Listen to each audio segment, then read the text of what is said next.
Hello and welcome to the Be Prepared podcast. My name is Z Gaming, and today I'm with my two good friends here, Gio and the team manager of Team Uninkables, Mitch, the guy that made UTL happen, the Uninkables Team League. Brother, how you doing? I'm doing good. It's the end of week 5, and my team looks like they might have a chance. Ladies and gentlemen, the end of the month is upon us, which means rent is due. Pay the landlord. I'm coming for pirate you. landlord. You have got like the best nickname in the community, Mitch. You know, I'm not mad at it. I earned it because I'm a one-trick pony. I play one deck for over a year now, and that's all I got. I think the Hey top man, this game three. rewards that. I think the top 3 nicknames in the community. You got the pirate landlord, the Iceman, and the Condiment King. The Condiment King.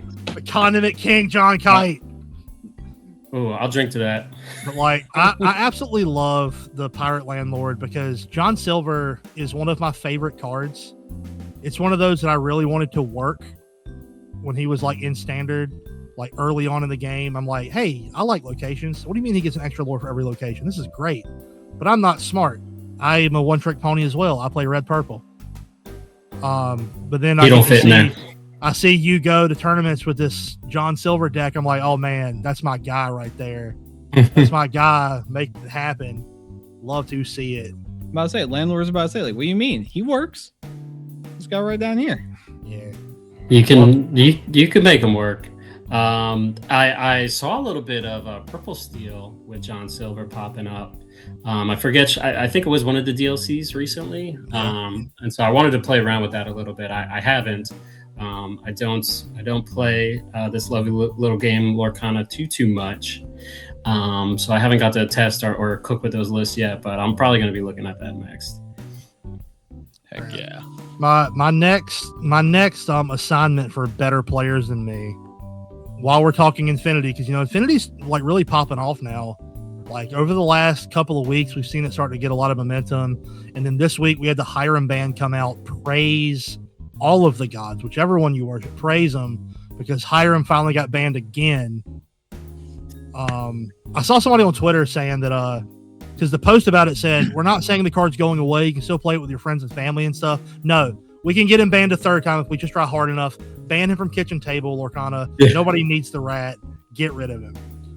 But yeah, with the banning of Hiram, we're getting a lot of interest in Infinity, like really popping up, which I love to see. So while we're cooking Infinity lists, for all of my degenerate Emerald players, Beast Relentless is like a top 5 card of mine. Somebody smarter than me, make it work.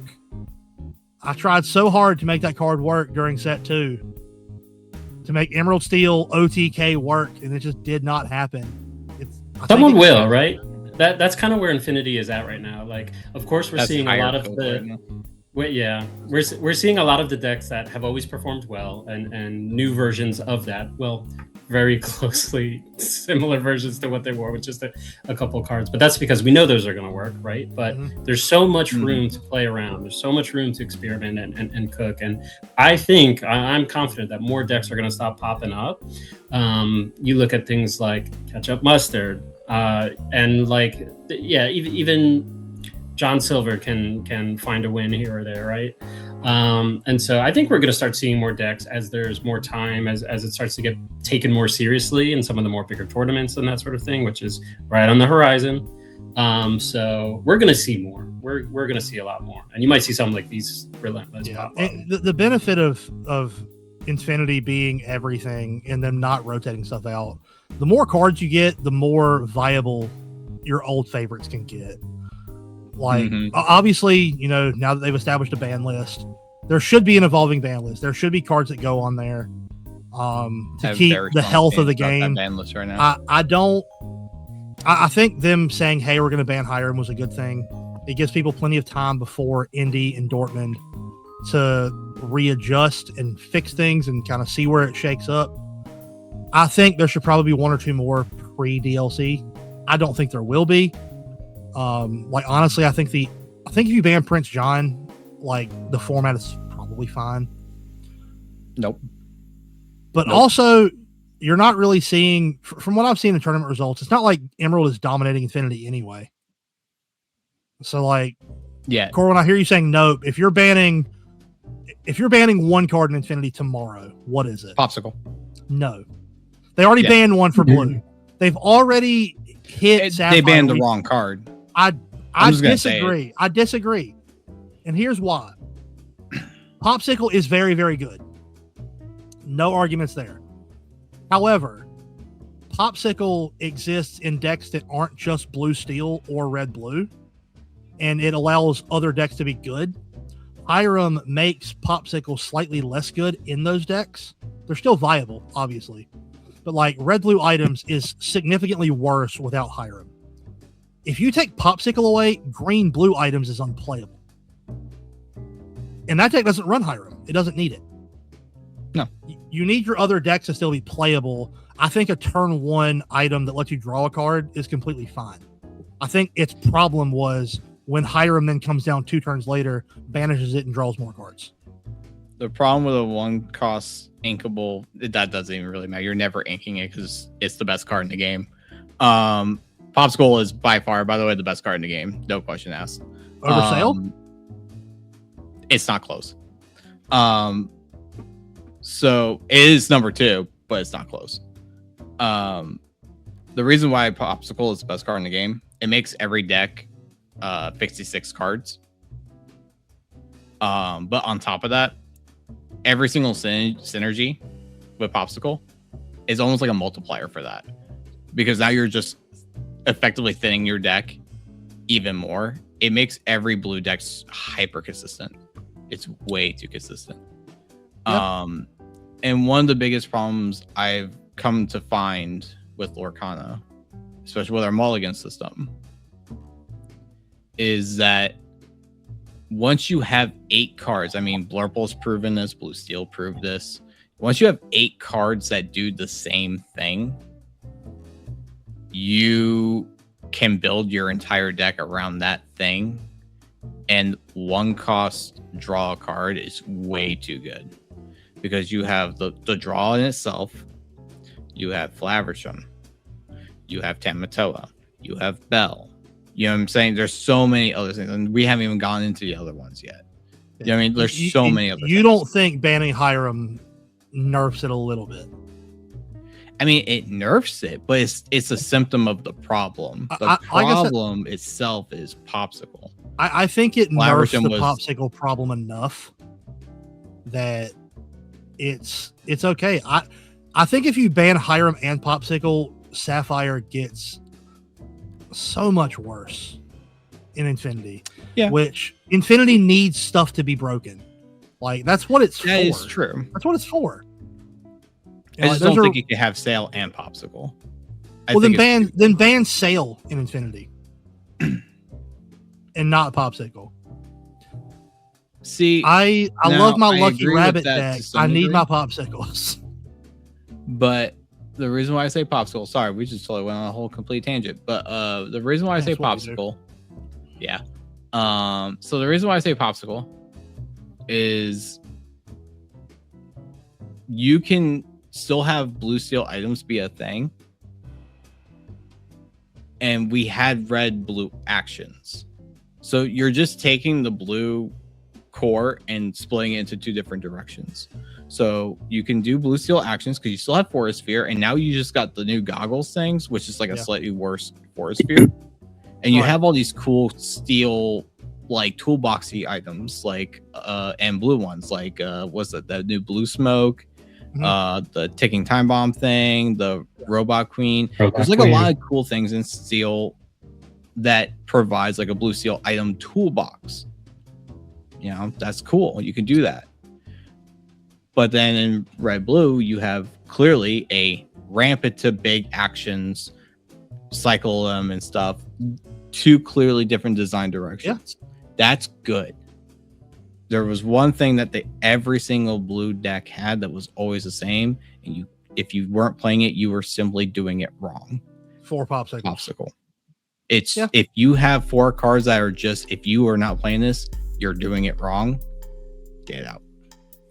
Like that's just, to me, it's I think it's too easy. It's when it's too easy, because again, one cost inkable item that draws you a card. That is not a design. It's not a design or deck constraint. I think the way you make it healthy, like the way you make that card fair, is you make it tap 1 ink to banish it. Don't let it banish. Oh yeah. Because again, you can ban Hiram, and you make it exert an ink to banish it. Immediately, it's fair. Yeah, look at Forest Sphere. Exactly. Yeah, 100%. That's what I'm saying. Like, I don't think that blue can't have a Forest Sphere. But if you take away Popsicle, that's exactly what you're saying. Is it takes away its Forest Sphere? No. You're taking away Popsicle, and then later, because now we have new. Give us something else. Yeah, give us something else. Yeah, I'm okay with that. I'm okay with that. Yeah, but I think Popsicle is just too good.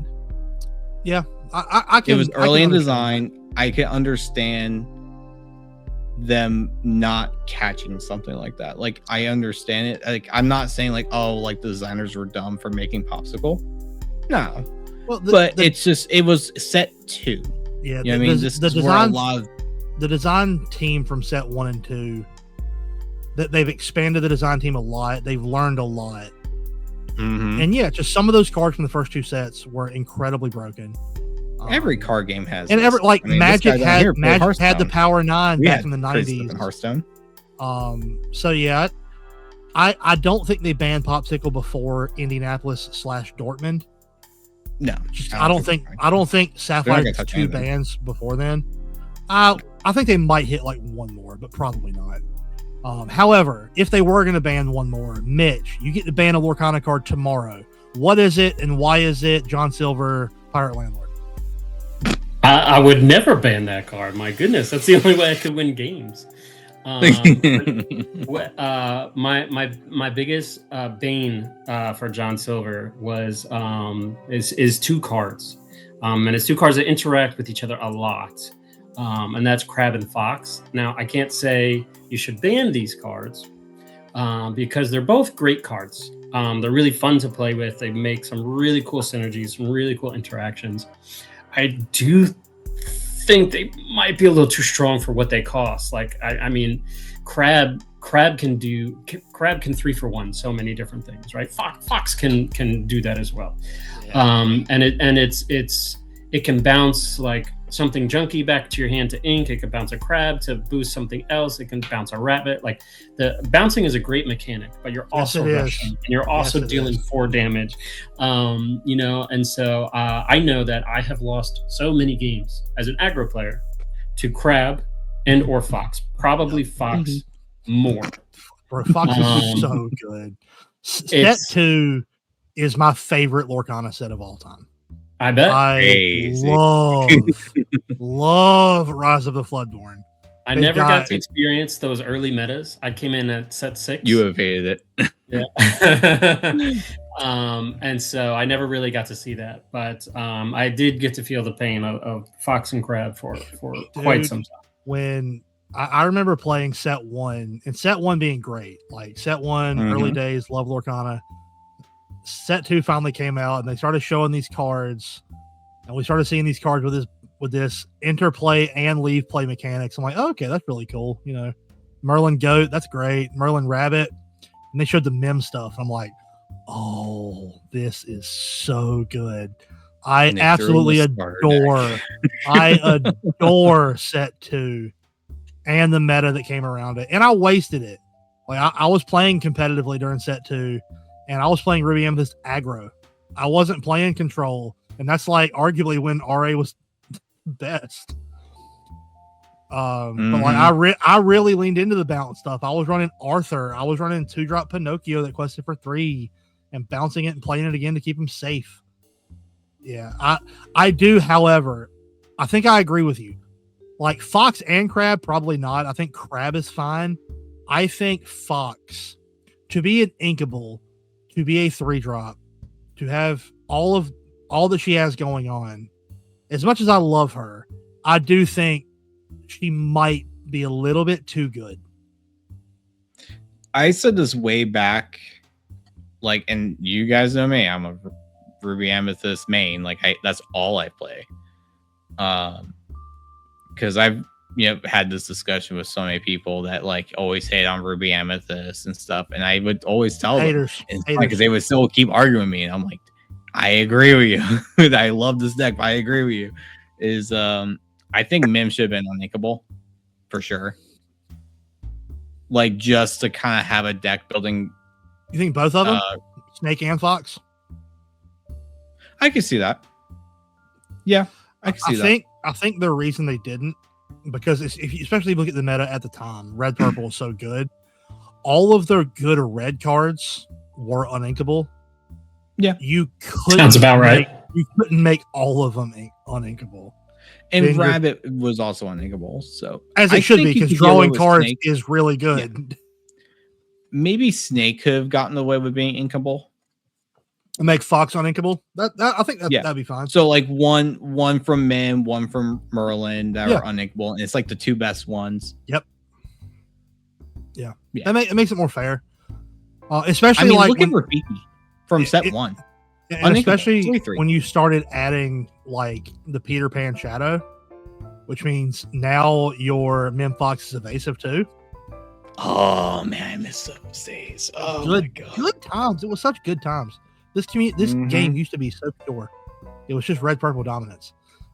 Such good times. Yeah, Mitch. Just so you know, because I know you came in set 5, correct?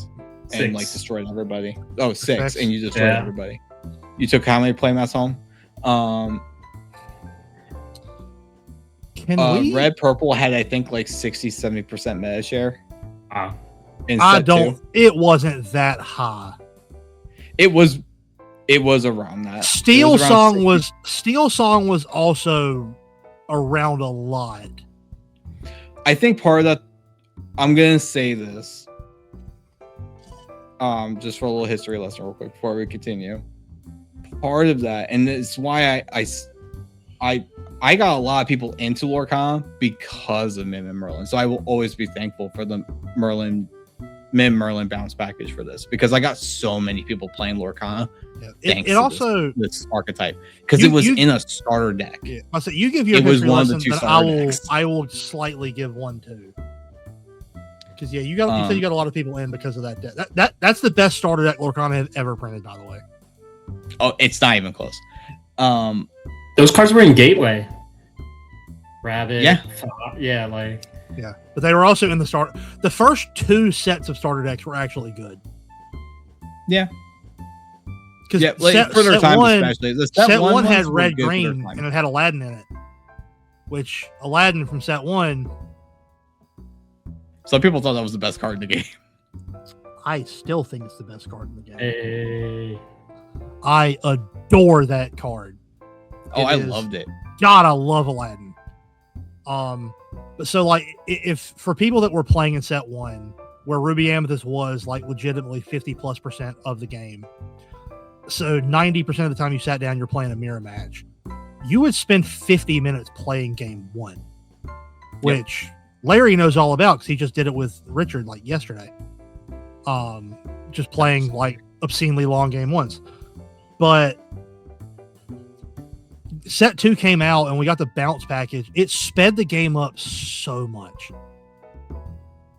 Yeah, it meant we weren't going to time nearly as much, because just Rabbit, Goat, Snake, Fox sped the game up. It streamlined what we did so much. So Mini Surfer. Yeah, also Mini Surfer. Evasive 1/3. Mini Surfer was cracked, which I don't know if and you know that one, Spellbook. But it's basically the new Peter Pan. Yeah, it's a 1/3. It's a 1/3 2-drop evasive 2-quester. That card was broken in set 2. It gave us Spellbook too, which just sped those mirror matches up. Because red purple did not have item removal. 2 years later, it still doesn't have item removal. I will hate Spellbook until the day I die, because I lost out on a Stitch playmat because of that stupid ass card. I played Gerald in a Ruby Am mirror match at Well Played during the first ever set champ. And he was playing Spellbooks and I was not. And I lost because of it. RIP. I was playing 1. And of course, for me, it had to be Gerald. Like, I'd never beat him at anything. And it's been like that forever since high school because we went to high school together. And I can't beat him. High school drama. Yeah. He taught me how to play Magic. Stays with you. Fun fact, Gerald taught me how to play Magic the Gathering when we were in high school. I love Gerald. That does not surprise me. Gerald is just so good at card games. He's good at every card. He came to a Lorcana tournament. He's actually on our screen right now. Is he?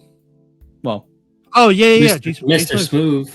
He came to a Lorcana tournament, like early Lorcana at Gilded, and while he was playing, or actually it may have been locals, and he played Lorcana and One Piece simultaneously. He's like, I'm gonna sit here at this spot on the table for the entire night. Whoever's playing me in Lorcana, y'all come here, and I'm gonna keep playing One Piece while I play Lorcana. And he dominated it both at the same time. That is. I remember you telling me the story. That was insane. The brain on that man. His brain is bigger than his muscles, and his muscles are pretty damn big. And his heart is even bigger. Gerald is like the sweetest person alive. Yeah. I think this guy likes Gerald. I do. I love Gerald. Gerald's great. Gerald's great. Have you met Gerald? Me? Plenty. Yeah. Gerald's he's a great player, great guy. Yeah. And he's a Ruby Amethyst truther. Like that's all he. I mean, clearly, plays. That's like all he plays. Which, speaking of all Gerald plays, that seems like a pretty good segue. God, I'm good at this. I'm so good at YouTube. Moving us, looking into week 5 for the Uninkables Team League. Who do we have in the first matchup, Corwin? We got Gerald, the Ruby Am Truther, versus one of my good friends, Hillary, with Blurple. Normally, I would say this is a matchup that Blurple just cruises. Against everybody but Gerald. But except Gerald, yeah. If I'm playing Gerald, there's no way I'm playing purple. I'm not playing purple against him. Yeah, you gotta play unfair. You gotta play like Amber Seal or something. Well, you either have to play like yellow purple, which just trades into purple decks really, really well, or you have to play Amber Steel hyper aggro and say, I'm just gonna high roll you to death. This guy. So right. So I don't know Hillary well. I'm not sure if we've met. I know who Hillary is. I know she's a great player. I'm looking at the match history. Hillary has probably had the hardest road in the team league with Kite, Tread Easy, Chad, Garrett, and Gerald. That is rough. Like, oh my goodness. I feel so bad. Yeah, that's because hard. This team exists because my wife wanted to do a good service to the community and make the women in the league feel like they had a place. And she's like, I'm going to do an all girls team. That way they've got a place where they can be comfortable and they can be safe. And we're going to do the girl power thing. And we're going to have an all girls team. Love that. I absolutely love that. That was not my idea. She was going to be on my team. And she's like, I think I want to do my own team. Yeah, like last minute, right? She's like, I think I'm going to get my own team and do all girls. I'm like, that's incredible. Like, I love that. But yeah, for Hillary to have to be the 1 seed there, drawing against some truly brutal opponents this season, and still playing like as well as you can expect against like some of the talent we've got here. Yeah, Gerald is just he's a totally different beast when it comes to purple. Yeah, props to Hills for hanging in there. Yeah, props for hanging in there, Hills. Yeah, she's been doing really, really good though. Like you guys said, she's got the biggest competition. Yeah, biggest competition. So Hillary, hanging there. Absolute shout out. Then we have got. Stardust had it easy this week, though. Yeah. KYC. Then we have got my bearded brother, Preston, rocking. This man has locked in on yellow purple. Yeah. He only won this because he got lucky, right? He's like, all I'm doing, I'm running yellow purple, and if you bring purple against me, you're going to lose. he's mastered this deck. He really has. Before the league started, I saw him prepping for his week 1 match, and we were playing against each other. I was doing like a new Steel Song, a Coup, playing with the new cards, and he was struggling to find a win in the practice, and then he goes to his week 1 match, and he's like, "Heck it, I'm playing this anyway." Charlie rolled in, he saw what he was playing. He's like, "I don't care, I'm playing it anyway." He 2-0'd him, and he's like, "I got this." And you look at his history, he's got this. Like, he's bringing the same deck, and he's killing it. He knows his deck in and out. He knows what he needs, what's his outs are, what his plays are. He plays it very well. His list is a little top heavy too. Yeah, he also he constantly evolves it. I've seen a lot of people on Yellow Purple that have gone like a coup so they can start spamming stuff out early. I know Cam has started running that line. Preston said he's not even running that anymore. He's like, I'm not even running the Akud versions anymore, which is going like mid-range. And he is absolutely evolving this deck week in and week out as he's putting in the work and doing really, really well. Fun fact, I tried to recruit him for the Accomplished Mystics.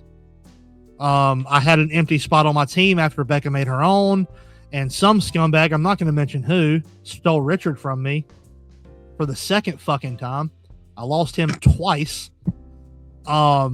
Listen, I needed a 1 seed. I was scrounging around the trash and the garbage and the dumpsters, and I saw something shiny in there that was crying for help and rescued it. All right, it was Richard. That's all that was. But I'm like, as soon as that happened, I messaged him and I'm like, "Hey, I've got an empty spot. Becca's got her own team. You want to come play for me?" He's like, "Sorry, man. Mitch got you by about 10 minutes." I'm like, "Motherfucker!" I'm like, "No." We love having Richard. Why? Yeah. He's not only is he a sharp player, but he's just such a good guy. He is. I love Richard. He is incredible. I love having him as one of my locals. He's great. But I messaged Preston right after that. I tagged him because Kristen had just committed to play for Becca. I'm like, "Ooh, I'd love to get Preston, and Preston's dope." Never got a response in the free agent chat. So I'm like, "Oh, okay, I'll find somebody else." And he's not very active, I will say, on this Discord not even with Team Uninkables. I'll be honest with you, I almost only get to talk to him in our actual live meets. He puts his time in on the field. That's absolutely. He puts it all on the field. He's not wasting time chatting on Discord. He is in the game. He's locked in always. But yeah, he picked up a big win this week. He's doing so well. Unfortunately, he's one of my favorite players to play against. He's always a good player. Unfortunately, his wife could not say the same this week. She brought tried and true Amber Steel because that's what her husband recommended. She wanted to play something else, and it cost her against Visionary Storm Blurple. Because again, if you're playing Kristen, she's an Amber Steel main, so you play for that, and that's what happened here. Unfortunately for Kristen, Kristen's also a good player. She's gotten a lot better over the last couple of sets. I've had the privilege of playing her several times. She's very fun to play against. I think the last time we played in the tournament, she was on Amber Steel, obviously. I was on Flingerdingers because that was the set. It was good. And I don't think she had played against it before. So I started explaining how the math worked and how the sequencing and everything worked. She's like, if you say so. Right. I will say this. She's like, there's a lot going on. There's a lot of math. She's like, I trust you if you say so. If you know, but I gotta say this for Kristen. She knows Amber Steel. Don't let her fool you, because this woman had everyone double taking cards when she sung "He Hurled His Thunderbolt" and then pudged Larry, the Iceman. Oh, this Pudge is a deity. Yes. So she got a solid 7 damage on a big old detective.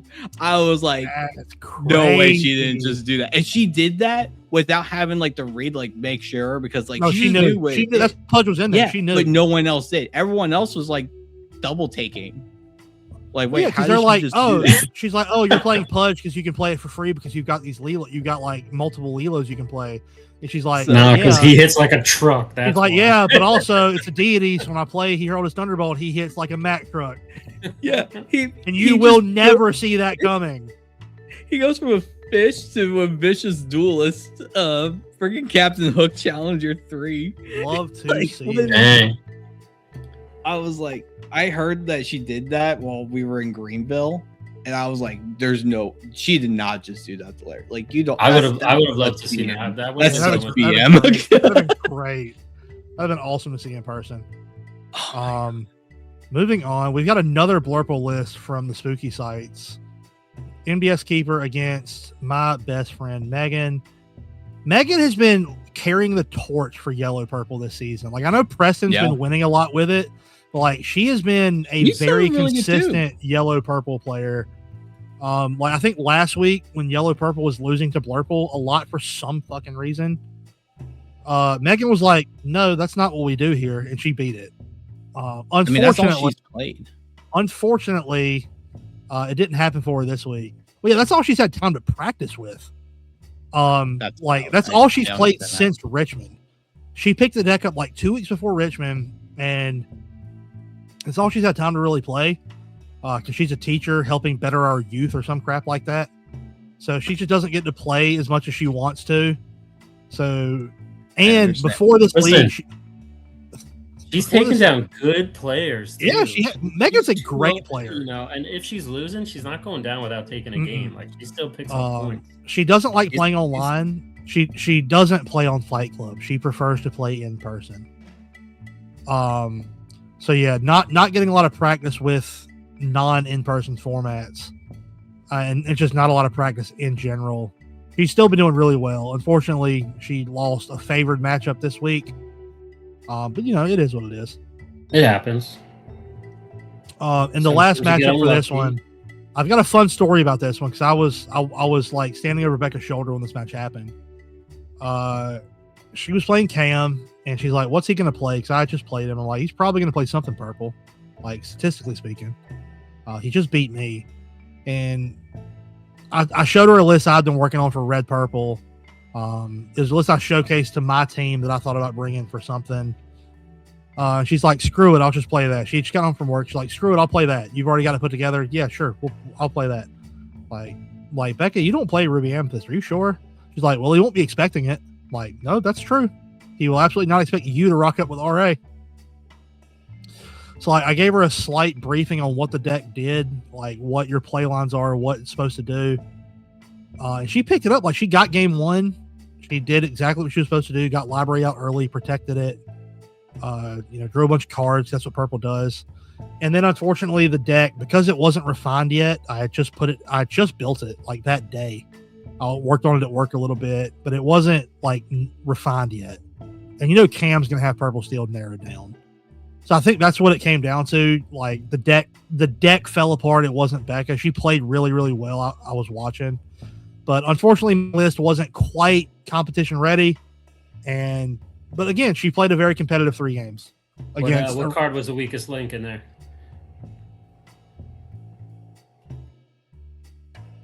Oh, damn.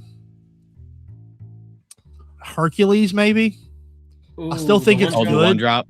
No. Oh, yeah. 4-drop. The 4-drop. Yeah.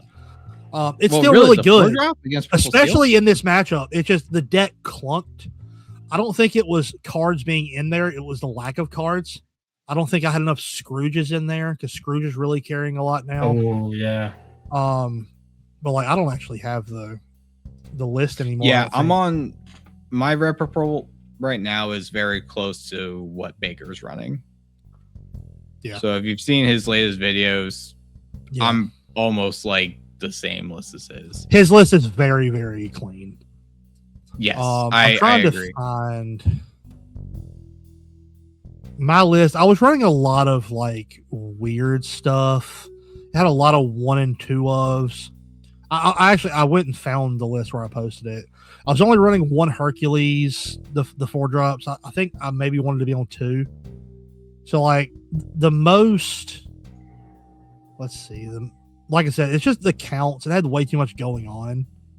And like for somebody who's not used to playing around with the boost stuff a lot, having Scrooge and Genie, like it wasn't efficient enough. It wasn't consistent enough. So like the actual most underwhelming for anybody other than me, so like for my wife playing it was probably They Never Come Back, because that's like become one of my favorite cards. But other people just don't really see the value in it like I do. Well, your wife is also an Amber Steel player. Yes. So it's almost like oil and water. Like she's playing like basically like the polar opposite of what she's used to. So like can't expect it just to be like a perfect transition. No, the fact that she was able to bring him to 3 games and they were 3 close ones, I think is very, very good.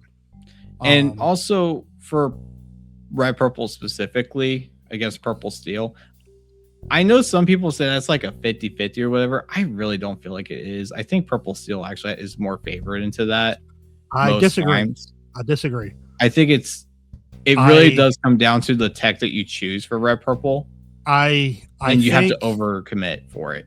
I think for Red Purple, if you look at actual tournament results, I think Red Purple is slightly favored. I think it's like 52%. I think it truly is a 50-50 coin flip. Yeah. Now, I think it's just if they get the 1, 2, 3, 4 strength, then you're cooked. Like unless you play Hercules. Because Hercules doesn't got a strength. Well, that Red Purple now is a lot like fabled Purple Steel was. You're building it as a toolbox for a lot of different techs for a lot of different matchups. That's why the list that I built, that I sent, that you saw in the Accomplishments chat, it fulfilled like the Halfin challenge. It had 25 unique cards in it. It had a lot of one-ofs. It's playing a lot of different cards to fill similar roles. That I think is where Ruby Amethyst is right now. We're not a hyper. I'm actually more of a fan of Deep 4 for the same reason. Like I'm more of a fan of Deep 4 and Slushy. I like Deep 4. I like Slushy's good, but Slushy's not inkable. Yeah, well, I do a mix. So I do a mix. Yeah, I think there's a lot. I think we're starting to see results for Red Purple late in the format. That's how it always works. We are a reactive deck, not a proactive deck. But yeah, I think Red Purple definitely has some legs. Moving on though to the best team in the Uninkables League. Don't look at the result. Don't look at the standings. We don't care about that. We've got the Accomplished Mystics taking on the Champions of Sherwood. This was a close one, and it came down to like the last day. This was 2-2 for most of the week. We've got Garrett playing Dogs, which I was surprised to see. Against the Condiment. Garrett right now, I'm not surprised at all. Well, I have to say something about this matchup in particular, because if you look at Garrett's history and if you look at Kite's history, these are 2 players who've never brought the same deck twice. Now, I know Garrett does that intentionally, and I think that's amazing. That's such a flex, and it helps you prevent your opponent from countering you, which is something that can happen in this league, which is fun. I don't know if John is doing that intentionally, and you don't have to spoil it, but I'm looking at his history, and that's what he's doing. He has not brought the same list twice. Nope. Yeah, I think he was prepared for Purple Steel. And but yeah, not bringing the same list twice, it really helps throw people off. I'm gonna jump around in this matchup slightly, because up until this week I had done the exact same thing. I had not brought a repeat deck in any of the first 4 weeks of the season, and I was fully committed to doing the same thing.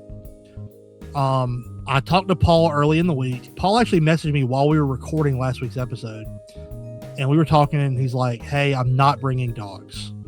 My immediate reaction was bullshit. Mitch is like, oh, brother.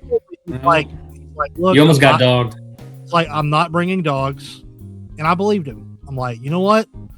You're a man of your word, Paul. I don't think you're a liar. I believe you.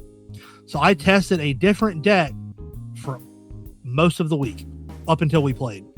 for like a couple of days. I had a list prepared that I was ready. I was confident. We got ready to play, and we got in voice call together. He said, "Now listen, I told you I wasn't playing dogs, but my wife is not feeling well. It was already super late." He's like, "I promised I'd go spend the night with her, so I don't have a whole lot of time. So I'm going to play dogs." It's like, "I know I told you I wouldn't, but I'm telling you now before we start. So if you want to pivot to something else with a more favored matchup, you can. And I won't be upset." That's fair. I obviously, because of the list Becker ran, I had already been testing red purple. I could very easily pivot to that. I'd already refined it more after her match and have a much better matchup into him. However, I am somebody who values integrity and I value honesty. So when he says to me, "Hey man, I know I told you I wasn't doing it, but I don't have time. I need the game to be done fast. Dogs finishes fast one way or the other." I'm like, "Look, I respect that and I appreciate you being honest. I was talking shit on the podcast last week anyway about bringing the mirror match. We'll just fucking play the mirror match." And we did, and I lost. Game 1, he got the Under the Sea first. Game 2, I was in a situation to play Under the Sea on turn 3, like I missed last week against Cam, and I contemplated holding it, but I'm like, if I hold on to it and he plays Mowgli, I hate myself, so I have to just go ahead and do it. Played it, cleared his board, and like Nani puts in so much work in these situations. He climbed back and picked up the win, and I'm like, like, man, I don't know what I was supposed to do. I'm like, I thought about holding for a turn. Because, like, if you go turn 4 Tramp and then I play Under the Sea on 4, I'd just win. But I think that was correct, though. If you go like Grandma Willow Mowgli and yank my Under the Sea, I just lose. So I played the statistics. I played safe, and unfortunately it cost me. But it was fun getting to chat with Paul. I love Paul. Like I said, I very easily could have pivoted to a better matchup, but I don't feel right trying to win that way. Fortunately, my teammates made it irrelevant and helped us get the win this week. So, if you do things the right way, good things will happen to you. Things like the Jank Master bringing red blue again against Charlie on dog. Mitch is like, "I don't know, bro. You tell me about this one." I mean, hey, you see your opponent is Chris G, so then you tell yourself, "Okay, I'm just going to counter red blue." How do you counter red blue? What's the red blue list? What are you trying to get? There's not one. If you're trying to figure out the red blue list, you just ask Chris because it's his deck. And that's the other thing. Even if it's like, let's say it's like a meta color pair, it doesn't matter with the Jank Master. It doesn't matter. It does when not everyone was playing traditional dogs, like a couple sets ago, Chris was already figuring out Circle of Life dogs. I did before. His list. I love Circle dogs. Like, but this was before the deck was a thing. Yeah, it didn't quite have everything, but he was already working on it. So I'm like, he played in set champs. Yeah, the first deck I played last set was Circle Dogs. Circle Dogs is super cool. Yeah, it is. It's so much fun. It's so much fun. I can't get it consistent, but can't lie that it's fun. But yeah, Chris picking up the win, which we love. Larry moving up to the 3 seed this week, and we really thought we were going to see a mirror, like a purple mirror between him and Gilly, but Iceman moved up, and JD said, "Hey, I'm going to bring red blue," and Iceman's like, "I've got the Condiment King on my team. We're going to bring condiments." And red blue versus red yellow, you love to see Ruby getting some love in the current format where it's been totally killed. I love finding some dubs out there. Love seeing the innovation from my guys bringing Ruby back. I think the Mystics has definitely pulled the most innovation. Hell yeah, we have. I actually really do believe that. We've got very good players, but we've also got very out of the box players. Like John bringing condiments to the Greenville Unplugged show when like not a lot of people were on it. You've got Chris, who is like always thinking traditional. Larry, while he's typically a Blurple guy, as he showed this week, he can absolutely pick a new deck up in a week and go and do really well. And then next up, you've got Josh, who is a very good. He's just an all around good like purple player. He's been on purple like all season. Tried talking about it last week, and he didn't listen. This week he's like, "Look, we know Gilly's a Blurple player. What should I run?" I'm like, "Well, you should listen to what I told you last week and not run purple steel." He listened. He brought yellow purple, and he did exactly what he was supposed to do, and he picked up the win. Yeah, I will say this for Josh. I love playing against Josh. We've played almost every single set champs over at Tier 0 Gaming over in Goldsboro. And like pretty much anywhere Eastern Carolina. Like I usually run into him and Beerman too. We need to get Beerman. Bro, Ron, I love that group. Josh, Ron, and Chris. I love that. And Chris Kinlaw. One of my favorite groups. And Sean, I will drive an hour to go play with them. Sean brings. We love them. Good people. Sean brings his daughter to a lot of events. She's super cool. She's a she's a really good player too. But like, I love that group. Ron cracks me up every time I get to see him. I love it when he comes to Gilded. He's like the funniest dude ever. And can I say something really funny and also really, really good about Beerman real quick? So one of the best things with Beerman, when you play him, he declares everything. Yes, he does. Absolutely.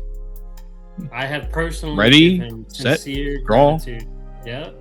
Like, just thank you for being the most reliable, like honest player I have ever played. Like, and one of the funniest too. He'll just sit there and crack jokes the whole match, but he's still super clean. We're always shooting the crap with each other every time we play in set champs. He's also the other one I always play against every single set champs. If I'm out East Carolina, I always run into Beerman. Yeah, every single time. It's funny when I was like when I'll go through and do registration stuff for like Gilded, and I'm going through people's usernames and stuff. I'm like, "Who's Secret Asian Man?" And Ron's like, "Yep, that's me." I'm like, oh yeah, duh. Yeah, of course, Ron. Is and we all know it's him, and we have to ask and remind ourselves every time. Every single time, yeah. Ron is. Such, who he is, how did we not get him on here? We need to fix that. Like the fact that Ron's not in this league, we got to fix that next season. That's criminal. I'm kicking myself. Get him, Josh, and Kinlaw next season. Oh, dude. Because Kinlaw is a very, very good player. Although I know he's kind of stepped back a little bit from the game right now, and he's focusing on the other stuff. He's still very good though. Oh yeah. But yeah, when I was recruiting for my team, I'm like, I talk to Josh a lot. I get to see him at a lot of different events. So I'm like, yeah, let me get Joker. Let me get the Purple Steel guy up in here. Yeah, he's a good guy. Happy that you got Joker. I drove him into Purple Steel. I played him in a Ruby M mirror match back in like set 6 and beat him so bad he ran away. I'm going to say this just because Mitch is here. So with Joker specifically, I'm so happy that you picked up Joker because literally like a week before, because Mitch and I were already like working on this league, right? Well, yeah, no, because Mitch had the whole collusion with the team building bullshit before the rest of us knew what we were doing. Gotta have that. Yeah, I know that Mitch was working on stuff before everybody else was. We know. But I'm gonna just pivot to this real quick, just because it's very important to like why we have this league. Joker had literally just contacted me like maybe a week or two before, and Mitch and I are already like head deep into getting all this set up. Mm-hmm. And he tells me, "Hey man, I'm looking to like get better at the game. I want to like, play more. What's it like being on a team and stuff? Like what do you guys do? Like how you like what's the process and stuff?" Like he was like asking all these questions about teams and stuff. And I was like, Well, we kind of like, we get together, we practice, we talk to each other, we kind of like talk about like different matchups, and we like to travel with each other. All the team stuff, right? Yeah. And but one of the things is that we also are like very close knit and try to help each other. We're trying to improve each other. Yeah. And he was like, "Oh, okay, yeah," because he wants to get better at the game. Like that's his goal. And I'm thinking to myself the whole time, I'm like, man, like 1 or 2 more weeks. 1 or 2 more weeks. So I was like, hey, though. And so I kind of just hinted to him, like, hey, just keep an eye out on the server for the next couple of weeks. We have something in the works. That's cool. So don't worry. Like, I think we got something for you. That's just keep an eye out. And he said, bet. And I'm thrilled to this hear guy that. down here. Yeah, that's all. Well, yeah, I mean, playing on Team Uninkables, and a big part of our crew is the fact that we are willing and able and excited to travel to big tournaments, right? And so we travel together. We can split an Airbnb. We can practice together. We know each other's play styles very well. We know each other's strengths. We know each other's weaknesses. We can challenge each other and help each other grow as players, right? And so that's a wonderful benefit of being on a team. And you go to your tournament and you're all individuals out there, and it's still worth it and still super, super fun and beneficial and helpful. But Corwin's performance on the field versus my performance on the field versus Charlie's performance out there doesn't impact each other. Just we help and we encourage each other's individual growth. And when I would think of teams and how this concept originated, I guess I'm transitioning in the middle of our recap here, but like it's because I'm so happy to hear that this fit for Joker. But it is truly because like I think of team sports, I think of basketball, I think of soccer, and each individual on the field is contributing points to their team, and everyone benefits from how well that they do, and everyone is incentivized to lift each other up, and grow. And what's unique about this experience is that you can do that without the traveling, which is such a big part of so many Lorcana teams.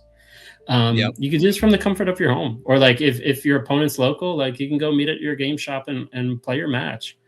And so that's awesome to hear that this has been able to open those doors for players like that, to build some camaraderie, to build connection and add purpose to your match, even within this system with the points, like in tournaments, if you lose 1-2, doesn't mean anything. Well, sure, for your tiebreakers it helps a little bit, but here it's a point toward the playoff score at the end of the season and that sort of thing. So that's super awesome that this has been able. I know that's one sample size that we've covered, but I know I've heard from a lot of other folks that they'd be excited about teams, can't commit to all the travel and that kind of stuff, but what other options are available?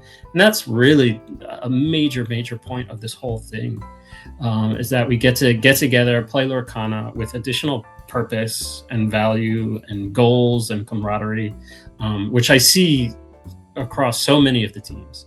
And like I loved going to Greenville with Larry, and we bumped into Joker, and I was like, wait, that's your team right there, like y'all rarely get to see each other, but you're talking and planning and scheming, and it adds more value and purpose when you see each other at those types of events. So yeah, that's super cool to hear that individual story for Joker. And I know a lot of other folks have shared that they're having a similar experience, which is really, really special. Yeah. And that's why we did this. Like we just wanted the opportunity for players in the local, I say local, but like basically North Carolina now at this point, to just have an opportunity to have that experience in a very kind of impromptu way. It's just like, yeah, we're just gonna do like draft kind of thing, and like, yeah, you're just gonna get paired up and you're gonna be with these guys for like months, like a whole quarter of the year. Well, y'all gotta get close. It allows us, we take the format of like ICL, which has really popped off in the online space. People really enjoy watching content from the ICL, and we've watched really good players within the ICL get better as a result of that. So it's like, I I loved when I heard you guys bring it up. It's like, how do we bring an ICL style thing to North Carolina, which is an area that I truly believe have like some of the best Lorcana players in the country. It's like, how do we bring that home and like connect all these people from all these different areas and just make a really fun environment and make that overall just makes all of us better. I'm actually going to pivot real quick since you mentioned them. Wonderland, if you ever do watch this, thank you for the ICL, because honestly, had you not done that, we probably wouldn't have had the idea to do it like this with the help of Mitch with his old Hearthstone League. You know what I mean? Like all that kind of came together. We were thinking like, what if we do something kind of like what the ICL is doing? And then Mitch said, you know what? I actually kind of know a way we could do that. And we kind of just put the two ideas together. And now here we are with the Uninkables Team League. Yeah, a big but you know, but really though, thank you, Wonderland. Thank you. Yeah. Wonderland's great. Yeah. I had the pleasure of meeting him in Baltimore at Ink last year. Which I only went to because Baker was there. It was the first time I got to meet him. But I got to go out afterwards. This is a Baker story that I haven't told a billion fucking times. I was fortunate enough to, after the event ended on Sunday, to go out with the casting team and some of the players. So I was lucky enough to be in a room with Orkana Villain, JDZ, Kawa, Kimberly, Garrick, Sky, and Wonderland. I got to be at a table with all of those people. And Wonderland was like super nice. I'd never met him before. None of the people at that table outside of Baker knew who I was. Every single one of them were like so nice, including Wonderland. Like he was great. I told him like, cause he won an Infinity event that weekend, there at Ink. He won the Infinity event on Sunday. And I told him like, hey man, I think I'm your good luck charm because like every event I've been to that you've been at, you've won. Because I was in Seattle for the DLC when he won it, and then he won the Infinity event. He's like, well, where the fuck were you Saturday when I was struggling? I'm like, brother, I was right there with you. Like I went like 0-3 drop in Ink. Like he was super cool. So yeah, thank you absolutely for putting the ICL together. So my good friend Mitch could get the inspiration to bring it to the North Carolina scene. Yeah, 100%. All right. Speaking of my good buddy Mitch, I know he took the coward's way out as a coach this season and didn't want to play, but your team, I know the whole collusion thing, you didn't have enough points to play, so you're like, well, I'll steal trade easy from you, and I'll just take a step back and be a coach. I was on the original roster. I crowned myself the most overvalued player in the league because I was sitting at 450 something when I should be a 4 seed or a 5 seed over there. But you have one good season and all of a sudden you're worth all these points. But when Cheeto first registered, I was looking at his numbers and we said, let's have you registered. And then we found another 100 PR sitting around just because he's so good. And so once we got his updated number, then we were overcapped. So I sat myself on the bench, picked up my boy Kamalan Jam, who I have full faith in. I've got to see him at a few set champs, and he's both a wonderful human being, him and his wife, Kristen, and a fantastic player. He's had a bit of a rough start. But he's found he's on a win streak. He's on a win streak. Yeah. We had a really good. He got that L from me, and he hadn't looked back. He hadn't picked up another one since. Sometimes you just wake up one day and you say, I can't let that. Yeah. You know who I credit for that win? I credit my good friend Corbin. So I got to test with him like 2 days before that match at Armory. Nice. That was all the extra prep I needed to pick up the win. But Son of a gun. You have got a stacked roster. Like, I firmly believe you have got one of the best teams in this league. Yeah, he went for an A team for sure. Like he just went in for like anyone that was like super duper solid. He's just like, yep, you. He tried to do the Charlie thing. He tried to just pick up every single good player. He was just more successful with it. Listen, we have great players on our team. I try to find people who I know how good they are. Either they've beat me or I've seen them beat everybody else. And so I have full confidence in every single one of these players, both in their play style and just as great people. They're fun to talk to. They know the game so well, and they care about it, and they put in the work. And so we were off to a rough start, but we're coming back. I've been looking at that scoreboard, and we just keep moving up and up and up. You're cranking up. We're getting there, and so this week helped us. We know that Infernal Schemers have been struggling a little bit. I always try and prep my team. I'll do something like I'll pull up Darknet, I'll see his match history. I'll say, okay, he brought Purple Steel 3 weeks and Blurple the next week, so prepare to play Purple. And so Richard tread easy's like, okay, so I bring Yellow Purple, and what happens? He's up against Green Blue. Here's the deal: Richard tests against Yellow Purple all the time because he's with Megan. So like Megan. He gets to play against Megan all the time. He knows it well. If anybody knows how Yellow Purple runs, Richard definitely knows it. Yeah. And he hates that I call him this, but like Richard, I compare him to Rain Man, the way he plays Lorcana. He absolutely hates it that I call him that, but you have to think of every single possibility and then think of those possibilities. And he does. Again, but backwards. He does. Richard is so smart with this game. He is one of the very few ex-Yu-Gi-Oh players that I associate with. He's part of the very small camp of good people that happen to play Yu-Gi-Oh. And I absolutely love that he picked up Lorcana because he's like one of my dearest friends. I love having him part of my team. He's a great guy. We love having him on the team. This was a good week for us. I mean, every game was only 2 matches, except for that first one went to game 3 2 games. A lot of 2-0s. Whoever won found their feet and just took it home. We needed a week like this because we have a couple weeks left of the season, and they're going to be hard. 2 weeks left. We're facing Champions of Sherwood next week, and then I forgot who we end up against. Spooky Sights, I think. Yeah. So it'll be tough, but we'll get there when we get there. But we pulled it off this week. We'll be talking about that a little bit later. Yeah. Mm-hmm. Yeah. Your team. Quick, since we got you, sorry. No, you're good. I was gonna say, Mitch, why don't you break this one down? Because I also really want you to kind of talk about your team a bit. Sure. Like what you're willing to, of course.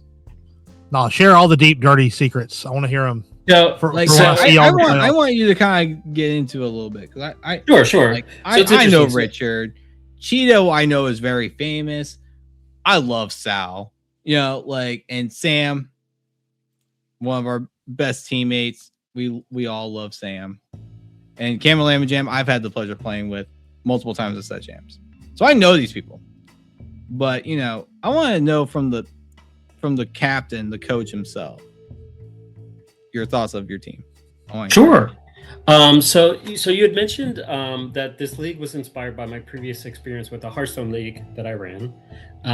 That was anniversary March 10 years ago, right? And here we are 10 years later, and we're still doing it. With that league, it's what inspired the player rating system, but it was the same goal of putting people of different skill levels on the same team, with the idea that you're going to be paired against folks of similar skill level. Now, I made the mistake of creating the player rating system this season based on the last 2 seasons, hoping that would be relevant skill, and then you get people like Paul with 0 PR. I was getting ready to mention that. And so what we are kind going of to fucking fuckery involved allowed Paul to be a 5 seed. We're going to fix that, but here we are. And so maybe you could talk about that later.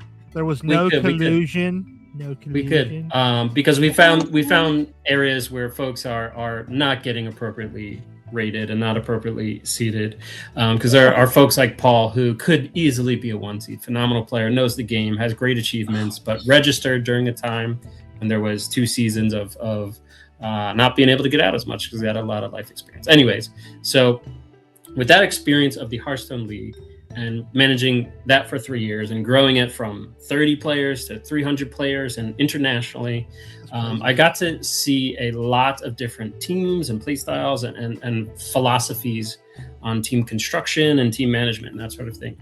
And there was always a range of the super casual team, bunch of friends get together, they can care about it or not, they could prepare or not, they could show up, play their match, score some points, maybe they make it to playoffs, maybe they don't, and they have a great time. There's the other end of the spectrum where this means everything, and we have team practice 8 days a week, right? And so like there are, it's definitely like that right now. I'll 25 hours a day, 8 days a week, playing the game. And usually those teams win a lot. And that's great. If that's what they want, there's an opportunity for that, right? And you can do that. You can go all in and you can have a ton of fun and see results. And I've always captained a team. I've not always played. Sometimes I did, sometimes I didn't. But I've always been in the middle of that spectrum where I will find people who I like, players that I like, people who I trust, and I let them kind of figure out what the team is going to become. If those players reach out and say, hey, let's get practice together, awesome. Like, take it seriously, go hard, go all in. If some of the players like, I don't really have time to practice, I'm just going to run what I ran last week, awesome. Like, that's what you want to do, good luck, let us know how it goes.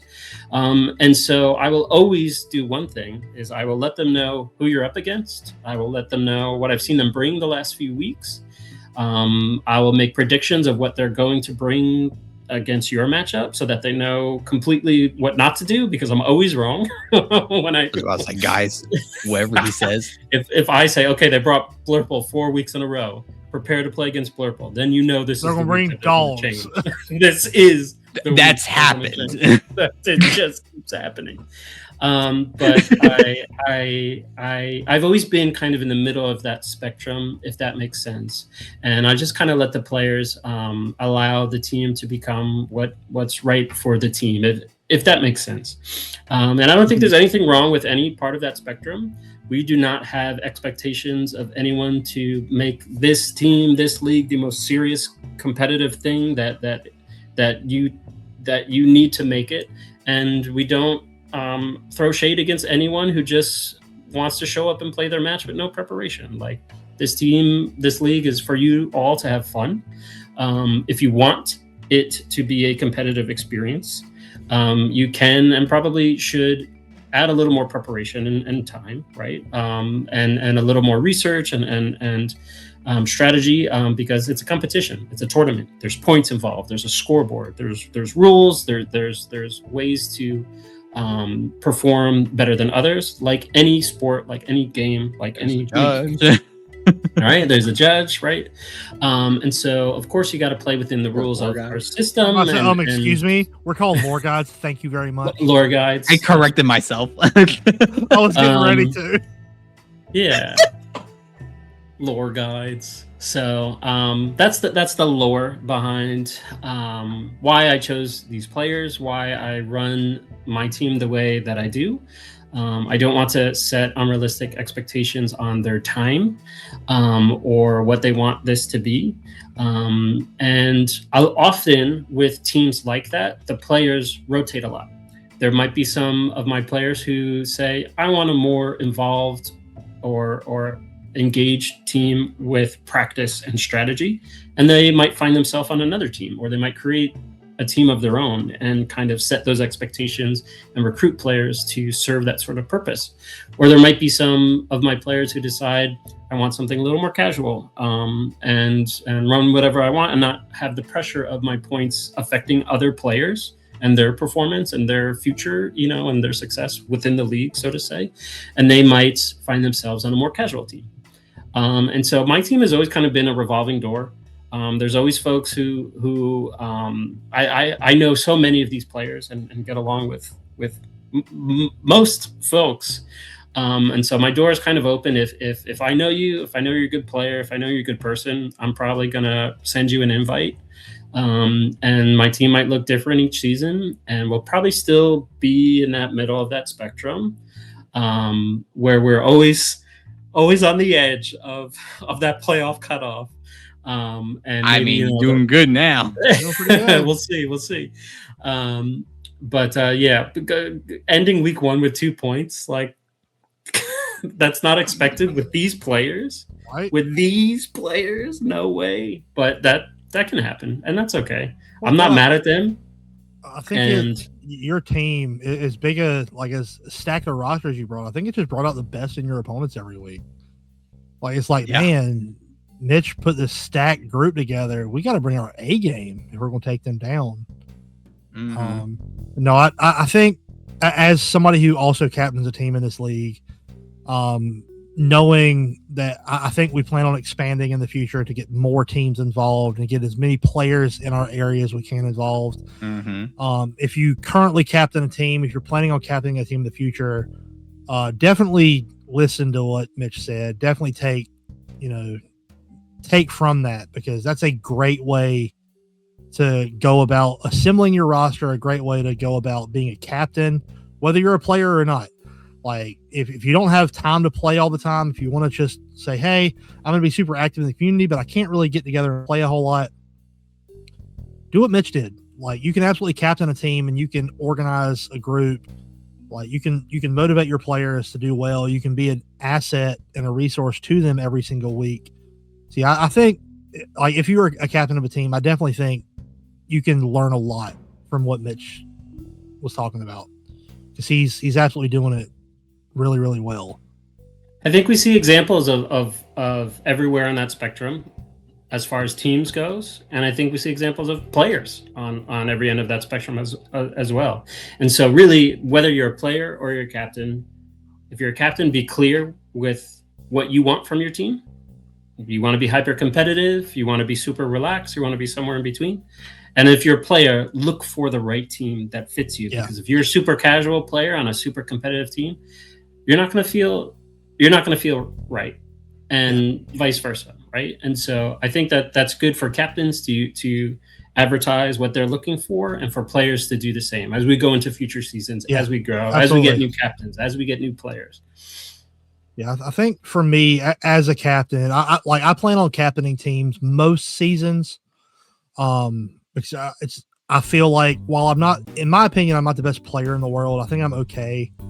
I think I bring a decent knowledge of the game. Like as a captain, I've been playing the game since day one. And when I assembled my team, it was I have my own team, like in-person team here at home in Wilson. I very easily could have said, hey, I want to get Lore Club because that's our group. I want to just get us as a team. But I'm like, you know what? Mitch and Corwin have been working on this thing. We're trying to expand the community and introduce people to people they don't know. So I'm like, I'm just going to focus. I'm going to get one of my locals on my roster, and that's it.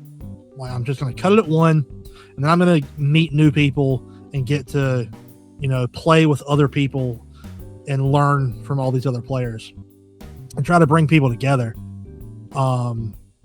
Unfortunately, the local ad had to back out. He had some other stuff going on. He does want to play in future seasons, so I'm hoping to bring him back. But I'm like, I've got Larry as part of the Orange Shirt Menaces. Like, he is one of the best. I love that guy. He's carrying your team on his back, man. I was looking at the point spread for your players. Like, Larry, he started as my 4 seed, which that shows you all you need to know right there, that the point system was flawed this season. The fact that Larry was allowed to be a 4. But like Larry, he brings so much knowledge. And like, I think the fact that we, like, not that it meant a whole lot for other people, but like us choosing Bell as our mascot, he brings so much knowledge to our team, and that's kind of what we value here. Like I said, I'm not a great player, but I've got a lot of knowledge about the game. I've been playing it forever. Larry he's been playing it for a while. He has so much knowledge about his specific deck because he's a specialist. Same with Joker. Like, he's been a purple steel specialist for a long time. He knows that deck in and out. You've got Chris, who is just like a master of the off meta jank.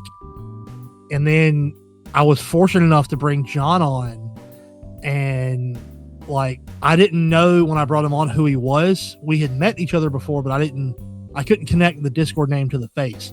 And then I saw him. I'm like, oh, okay, that's who you are. Now going forward, he's the Condiment King. That's who he is. The dude brought Ketchup Mustard to Unplugged and like dominated with it. The dude's great. So that's kind of how I've brought it. I want everybody on my team to bring a unique perspective of the game, because that type of thinking helps everybody get better. So like every week I try to tell my guys, I'm like, hey, what do you need?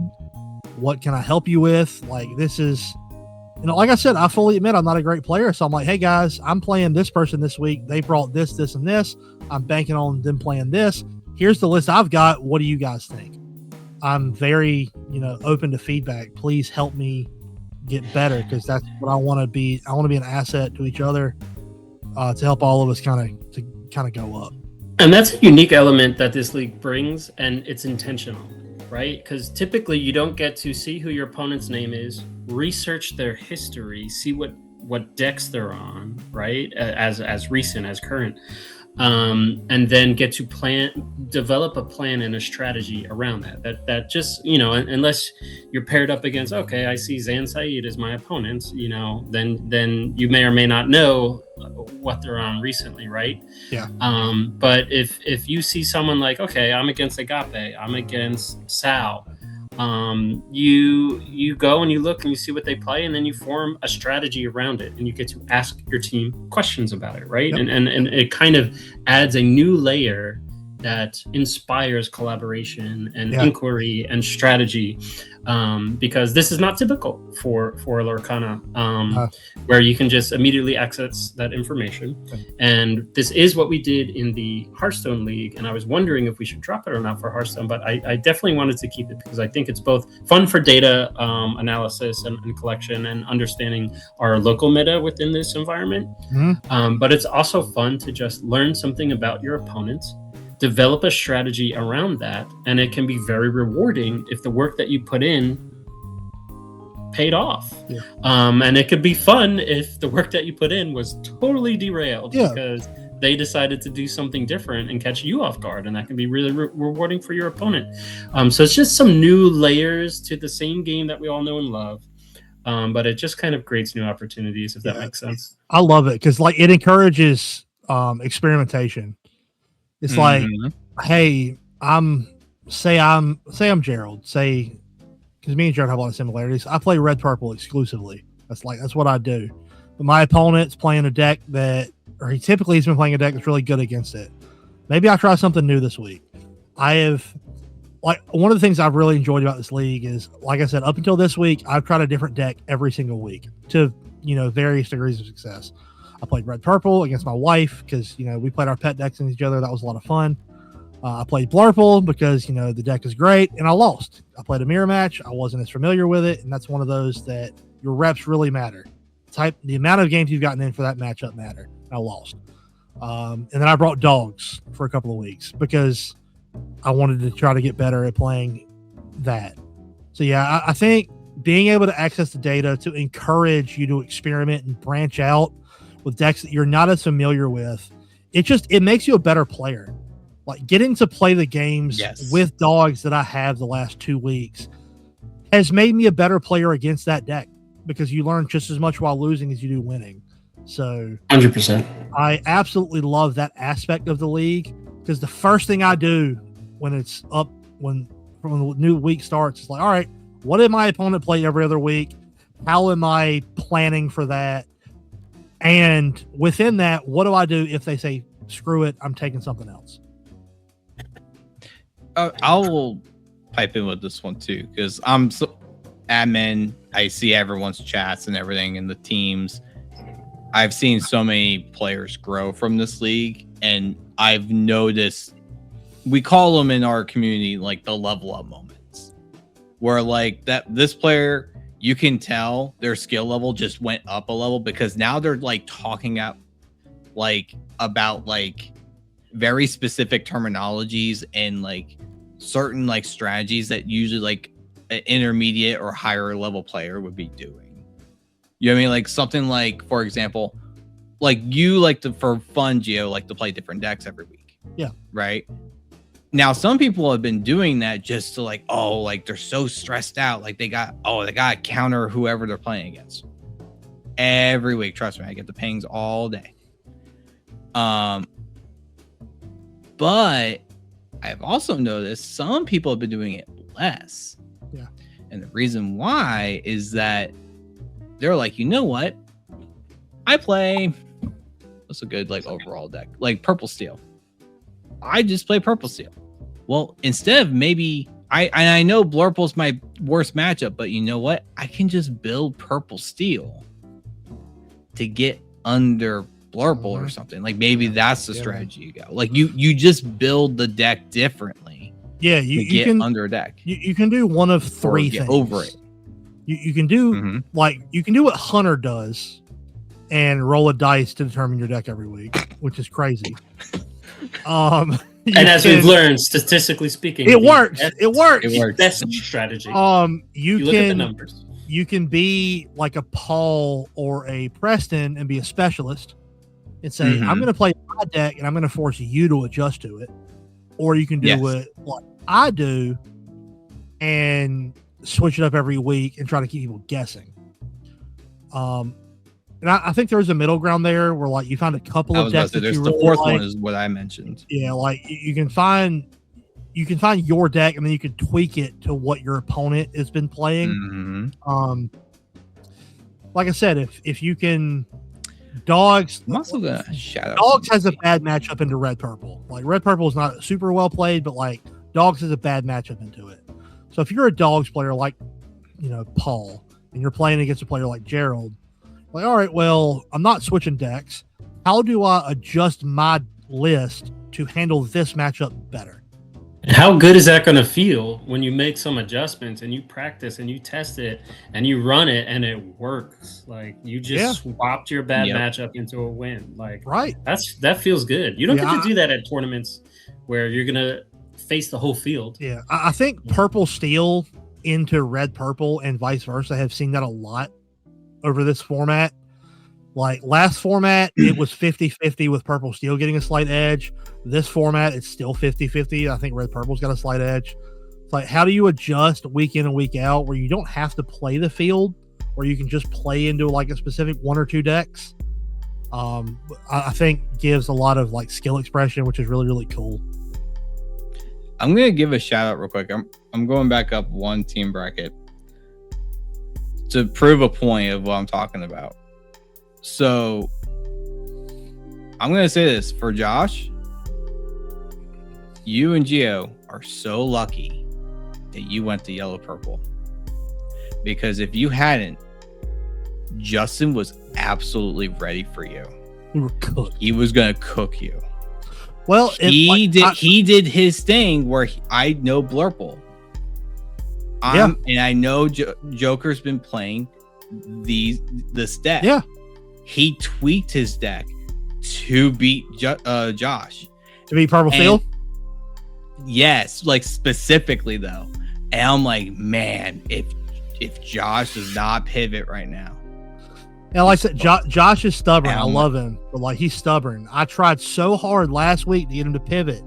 Like, brother, they know you're on Purple Steel. We all know you play Purple Steel. You've got to pivot to something else.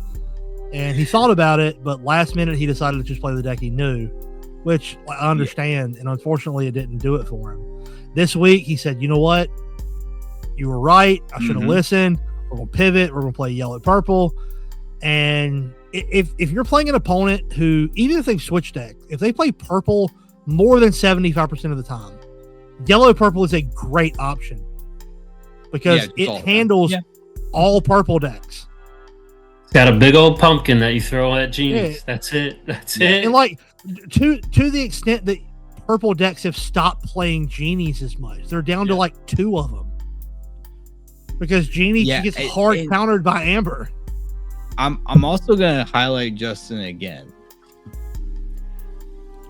I'm gonna be trying to do these here on out, where I highlight Justin as in Jay Gilly. Exceptional. Yeah, that's Jay Gilly, right? Yeah, Jay Gilly. Sorry.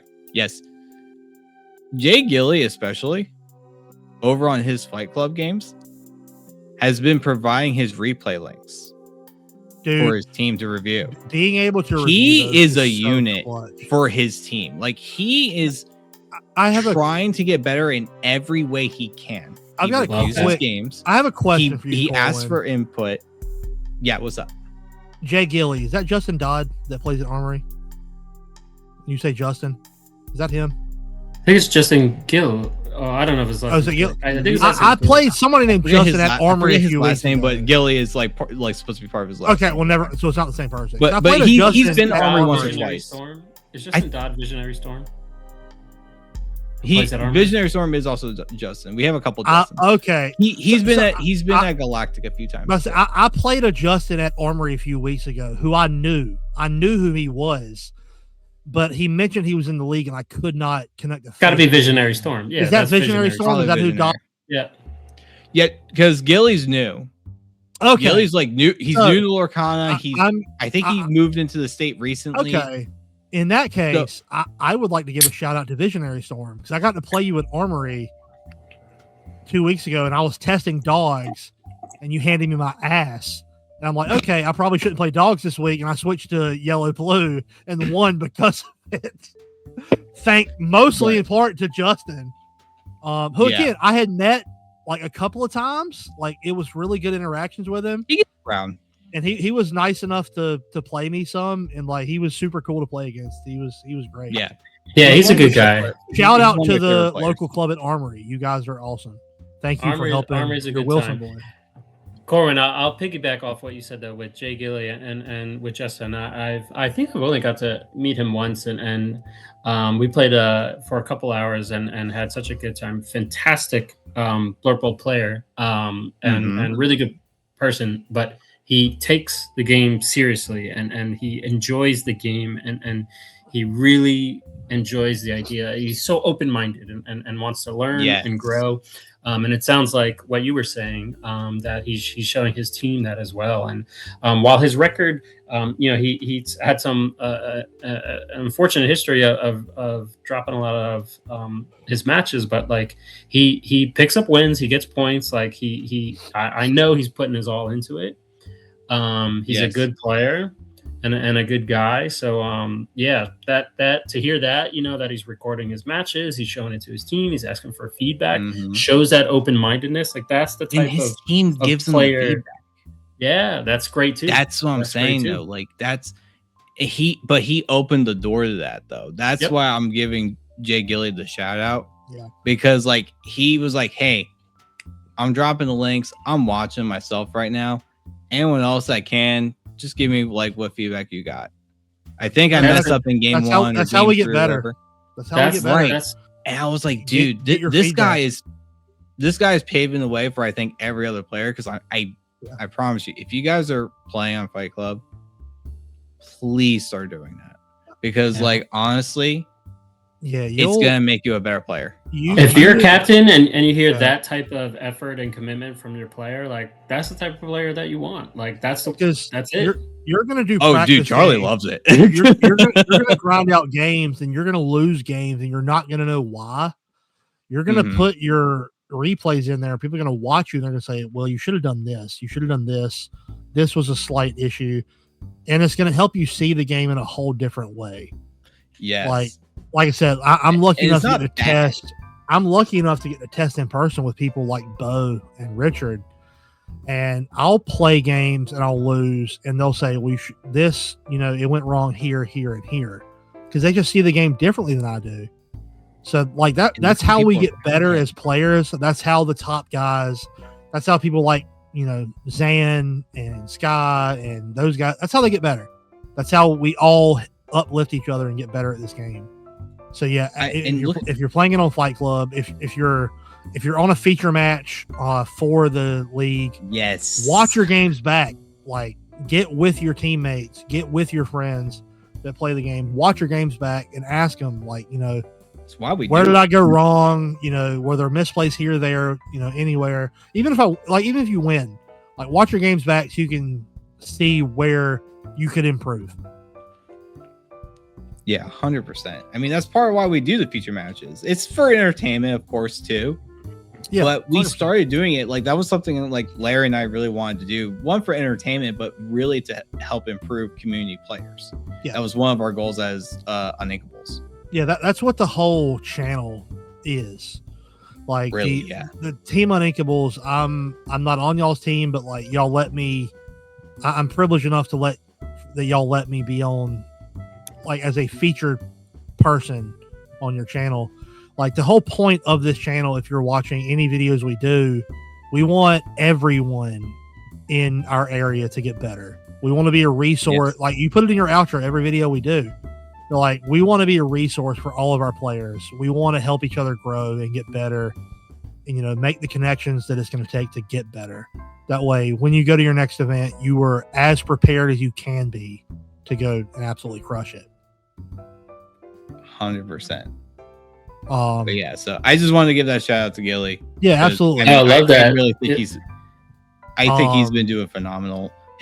Like you might have said, Mitch, like, yeah, like, his score might not show it, but, like, him as a player has been phenomenal. His growth as a player has been phenomenal. Yeah. And I think what he's doing is really beneficial for everyone else. Because, like, he's also got, like, look at all these players that he's with. He's got Garrett. He's got Charlie. He's got JD.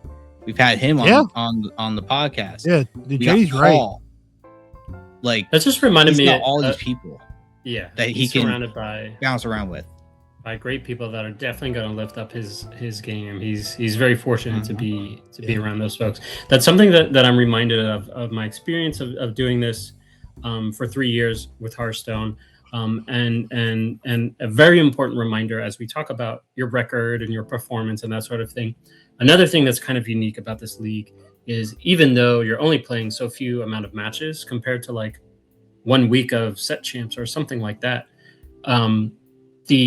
your record can also discourage some folks. I've heard from a lot of players over time from doing this for years, is that it's allowed them to second guess themselves, the imposter syndrome, feelings of letting down your team. And I think it's also important to recognize and acknowledge with TCGs, with competitive environments, we all have our good weeks, our bad weeks, our good days, our good years, and our bad years. There's luck involved. There's pairings. You can have a great plan and be a master of your deck, and you pair it into the perfect counter toward you, and that's I've got a story about that I want to tell after you get done. Yeah, sure. And so just anyone who is struggling right now with your record or your points, I hope and I hope your team is showing you that you're not letting them down. We all have our bad runs. We're all susceptible to losing, especially to luck or to misplays or to great players. Like, none of those are your fault. Misplays, sure, but, like, we learn from those, and that's how we get better, by making mistakes, and we're all susceptible to mistakes. And so something that is true in this environment is your record is blastered for everyone to see, and it means something more than just, I didn't do great at this set champs, better luck next week. It can be, I went 1-7 in the league and I let my team down. We could have made the playoffs, but I couldn't score points or something like that. Not saying anyone individual is experiencing that. I've seen it so much and I've heard it so much. Don't let this bring you down. Just try your best to recognize that you did your best. There's so many factors that could have led to why you might have lost your game or why you couldn't get the points that you deserve or that your team deserves. It's less about that. Like, it's awesome if you can just crush it in this league. But if your goal is to put up the points, communicate with your team, listen to them, do all of the things that we were just talking about of different ways that you can grow and learn. But I hope those folks, if you're not performing the way that you wish you were, that you can find ways to not let you down too much. If that makes sense. We're here to have fun. Your team's not upset with you. You're doing the best that you can. You're killing it. You're having a good time. That's what matters. You're here. That's awesome. Like the fact that you're here, that you're on a team, and that you're playing Lorcana for a reason. Like that's awesome. That's awesome.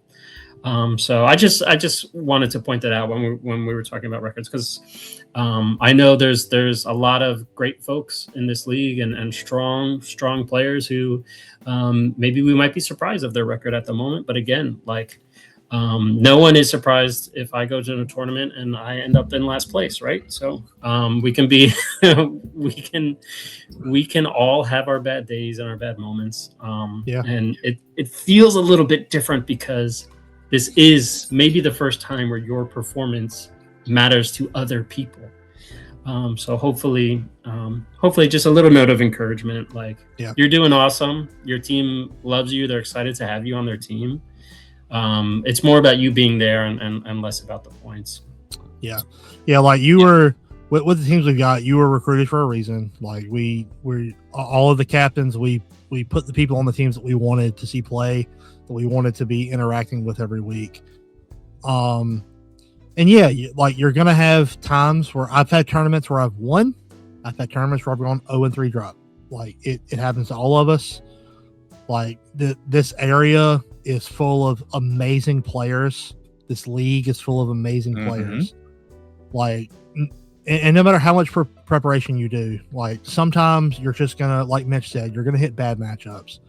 You're going to hit, bad luck. I went to Richmond. It was my third DLC, third or fourth. And I had put in a lot of work with Red Purple. I was very excited to go to the event, so close to home. Got to go with a lot of friends. It was such a good event. And I started out 0-1. I actually got pulled into the stream area round 1 of DLC Richmond because I randomly got selected for table 1. It was really, really funny. They pulled us to the back and we got set up to play. They checked our sleeves and everything. And they're like, oh, by the way, you're not playing on stream. The production team screwed up. It was supposed to be somebody else. It was devastating for the players that were there. So we went back. We got to play at table 1. And I lost. Red Purple against Green Blue. Bad matchup. I'm like, man, that's a bitch. I hit that matchup round 1. That sucks. I started 0-1 in Milwaukee too. So I'm like, man, 2 DLCs in a row started with a loss. That sucks. And my nerves were rattled because they pulled me into the feature area and all that. I thought I was going to play on camera, which for me was really, really big. But it is what it is. We shake it off. Like you said, Corbin, we shake it off. I then go on a win streak. I win like 4 in a row. I'm cooking. The deck is doing really well. I had a great I played Green Blue again, like in round 4 against Beefcake. Like very well-known guy, amazing person, an absolute pillar of the community. Like if you want like a good follow on like X or whatever, follow Beefcake. The dude is incredible. I love that guy. Yes. But like that showed like throughout the event, I was able to adjust the matchups really well. Beat him 4-1. I'm like, damn, we're doing really good. I just got to win 2 of my last 3, and we're in the day 2. I sit down and I look across the table, and it's Rob DeHaan of World Class Cards, and the dude cooks me because he's just significantly better. My deck bricked because sometimes your decks are going to brick. Like I don't care how good a player you are, I don't care how good your deck is. You can lose at the mulligan stage. Sometimes you are going to mulligan perfectly and you're going to brick. That's what happened against Rob. Red Purple into Blurple, already unfavored, and the deck bricks, and I lose 2-0. I then play against Fabian on the same team the very next round on Purple Steel, which is a 50-50 on my best day. And obviously, members of that team are better than me because they play against each other all the time. And I lost. That killed my day 2 hopes. Playing professional Lorcana players 2 rounds in a row. Like, and that just shows, like, sometimes the luck of the draw sucks. Sometimes you just draw bad, but you can't let that discourage you. Like, I didn't take that as, oh man, I got screwed by luck. It was, man, I got to play against these really, really good players. And I got to use that as a growing, like a learning experience. It's like, all right, we finished the event 4-3, and I get to move on to the next one. It's like, we rewind through those games. How do we do better? What do we do wrong? You can't take the losses hard. Sometimes in this league at DLCs, you're going to play players better than you. Like, statistically speaking, unless your name is like San Syed or DKP or Zach Bibbins, you're not the best player in the room at any given time. So you have to learn from your losses as much as you do from your wins. And this league gives a great opportunity to do that. You're getting to play meaningful games of Lorcana. Like, you can play at your kitchen table all day long and get better or worse, whatever. But like, one thing Mitch and Corwin and the rest of these guys have done with this league is provided a good way to play meaningful Lorcana every single week, which I'm super appreciative of. Win, lose, make playoffs, don't make playoffs, whatever. 0-7, 7-0. You're going to be able to learn and grow from meaningful games every single week. Well, we love to hear. That's what it's all about. Yeah. Said best. So yeah, going forward from that, we've got one more matchup to talk about. Probably the matchup of the week. Going into this week, like, Lorcana Lost Chapter and Scroll Street Tutors were the top two teams in the league. And damn if they didn't show it. Like, a 3-2 matchup between LLC and the Tutors. You got Chad, who's kind of been on a slump lately as the captain and 1 seed, taking on AJ, who is just a phenomenal player. Like, very wise above his years. He is so good at the game. Like, I'm a guy who plays the game at a very fast pace, and Prodigy, like, smokes me. He plays like I'm sitting still. Like, he absolutely blitzes me, cooks me when we play. But yeah, Chad playing dogs this week against Emerald Sapphire, taking the win there. Applejack on Blurple, doing Blurple things. All-Star on Green Blue, taking down the Condiment deck, which, is a bit of an off meta. It's starting to see some play, but, until somebody way better than us figures it out, we don't know where the list is. Then Doucho on Blurple, taking down Holly on Amber Steel. Holly's another really good player. Her and Chris both like to play off-meta jank. We love to see it. It helps all of us just, kind of evolve and prep better. Yep. And then Ian also on Blurple. Blurple's everywhere. And it kind of beats all purple decks that aren't yellow purple. Showing that with Logan this week, taking it down to lock up the victory for the LLC and really helping out the Accomplished Mystics. I will say that matchup we were following, because I'm going to go ahead to the standings as we look at the end of week 5. We got 2 weeks left. And wow, the last 2 weeks of this season are going to be crazy. Yeah, that was Tutors against Chapters. Yeah, Tutors against Chapters, which, as a result of that matchup, going into Josh's match for my team, we were the 5th seed before he started that game. When he got done, we had jumped to number 2. Because the Tutors lost, jumping down to 4. They're still in the playoffs. They still have the point advantage over the champions of Sherwood. But, this is why, like, whether you win or lose, every game matters. Every point matters. Because whether you losing 2-0 versus losing 2-1, as we're looking at right now, it makes all the difference. Like, there's only 4 of us going to the playoffs, and we have currently got 5 teams at 3-2. Yeah, because if you look at the point spread, you can consider Chapters as a lock. They could probably lose next couple weeks, not do as great, pick up points, and probably lock fourth place. It probably still get in there, yeah. But if you look at 2 through 6, it's only 9 point spread. That's less than a single week's worth of winning points. Yeah, that's like Strange but Special has some work to do. We going into 6 places going into 5 next week, and so this week matters big time for Champions of Sherwood and Strange but Special, because we are the 2 who are fighting for that 4th spot. And so the outcome of that match is going to be big. My team, Strange but Special, is going to have to do a lot of work. We're going to need like a 4-1 win to really, really feel good going into week 7. Champions of Sherwood, they can feel fine winning 3 out of 5, and especially knowing that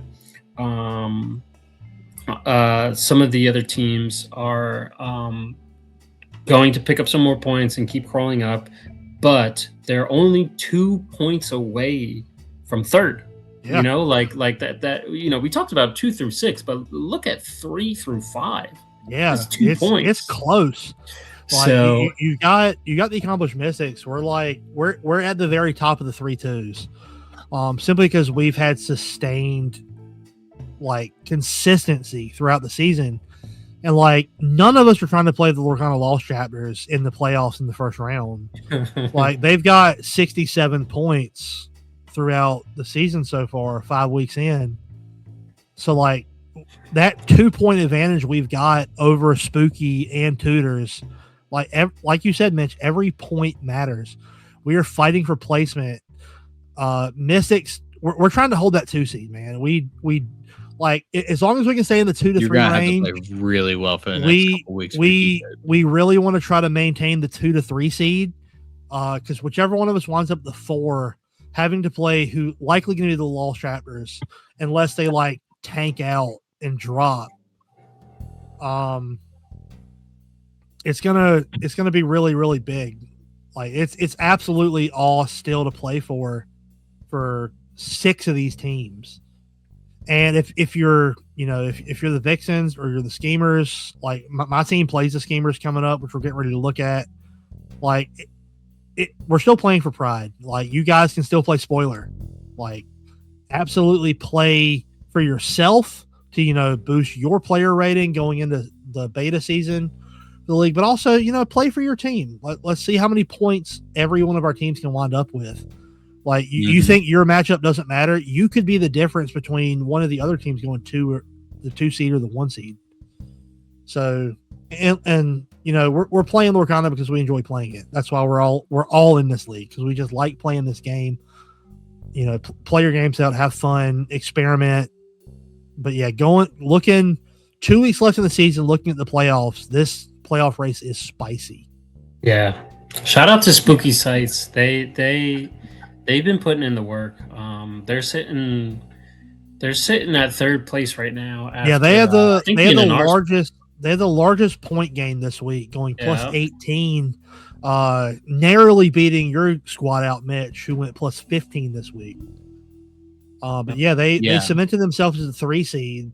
I'm gonna say it. If things stand, Spooky Sight, you probably want to drop down a little bit, because I promise you don't want the Accomplished Mystics. You do not want that in the first round of the playoffs. You don't want none of it. So if you can drop to the 4 seed, you don't want the smoke. They got a rough week ahead of them. Yeah, they're facing Lorcana Lost Chapters. Yeah, those guys, they ain't no joke. That's the thing. They got the only undefeated. Sorry, go ahead. They got the only undefeated player who Yeah. has played 5 weeks. Hunter's undefeated. He unfortunately has only got to play 3 weeks. Hunter's a phenomenal player. But Yeah, Ian has showed up right. 5 weeks in a row, and he's taken home 5 dubs. Yeah. He is currently sitting as MVP. So on the very quick topic of Hunter, Mitch, you're an expert on the collusion and rule breaking. 100%. How do we reset Hunter's score to 100 so I can sub him out for me next week? We'll find a way. Okay. Once we log off, once we're off the record, we'll talk. Yeah, I got you. On Mitch, the record, I'll collude with you off the Mitch, I think I've talked more trash to you this season than anybody else. I feel like it's clear to set the record straight. I have nothing but love for you. Like I promise you. I don't see it. I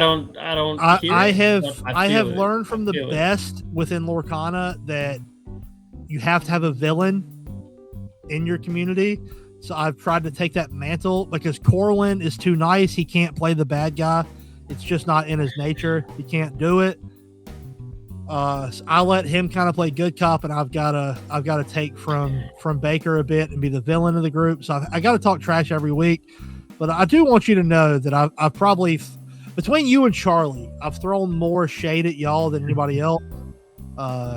It is important while I've got you here on camera with everybody watching. It is all love. I hope you never doubt that. Listen, I appreciate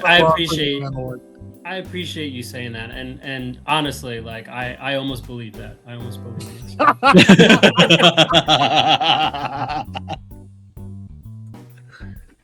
Oh God. That's great. All right, so real quick, yes, with these standings. So, and Mitch, you did say earlier that they can, LLC, they can afford to lose some points, right? Like for the next couple of weeks, they're pretty much locked in. I actually disagree. I really do. I think they need to fight more now than ever because of how close it is. If we get another 5-0 jump from any of these teams that are fighting between like the 2 to 4 slot area, that might put them in contention by the last week. So let's see. The most points a team can score is 18. 30. Well, so twice would be 36, right? Yeah, that's a big. So of these teams, we're looking at 96. 94, 92. Okay, so yeah. If any of these teams goes 5-0 sweep 2 weeks in a row, we're gonna see points in the 90s. So 67 is not quite close to 90. Well, you can win 2 weeks at 12-12 and add 24 here. Yeah, and you can cross 90. You can get up to 91. So you are right. Like it can happen. Lorcana Lost Chapters can end the season in 5th place and bubble out. That's what I'm saying. I'm like no, because I'm like looking at it, I'm like mathematically they need to lock it in for sure. It could happen. I think they can lose one. I think they can lose one and be still safe. They're not going to lose the way that Strange But Special loses with 2 points or 3 points. If they're going to lose, they're going to pick up 7 points or 8 points. So if they can do that, they should be good. I was going to say, are they not? It'll just keep everyone roughly the same. Are they not completely locked for the playoffs? If they were to go like 0-10, well, we were just saying, if any team goes 5-0, they're picking up 36 points. And that's putting 2 through 5 in the 90s. Right. And you also have to take into account, right, of who they're playing against. Yeah. So there's a very real chance, especially next week. If Spooky Sights takes out LLC, you almost have to 2x that loss. Because they're already 3rd place. Yeah, there's so many points up for grabs. Like Lorcana Lost Chapter having a 7-point lead over my Mystics. That's not that bad.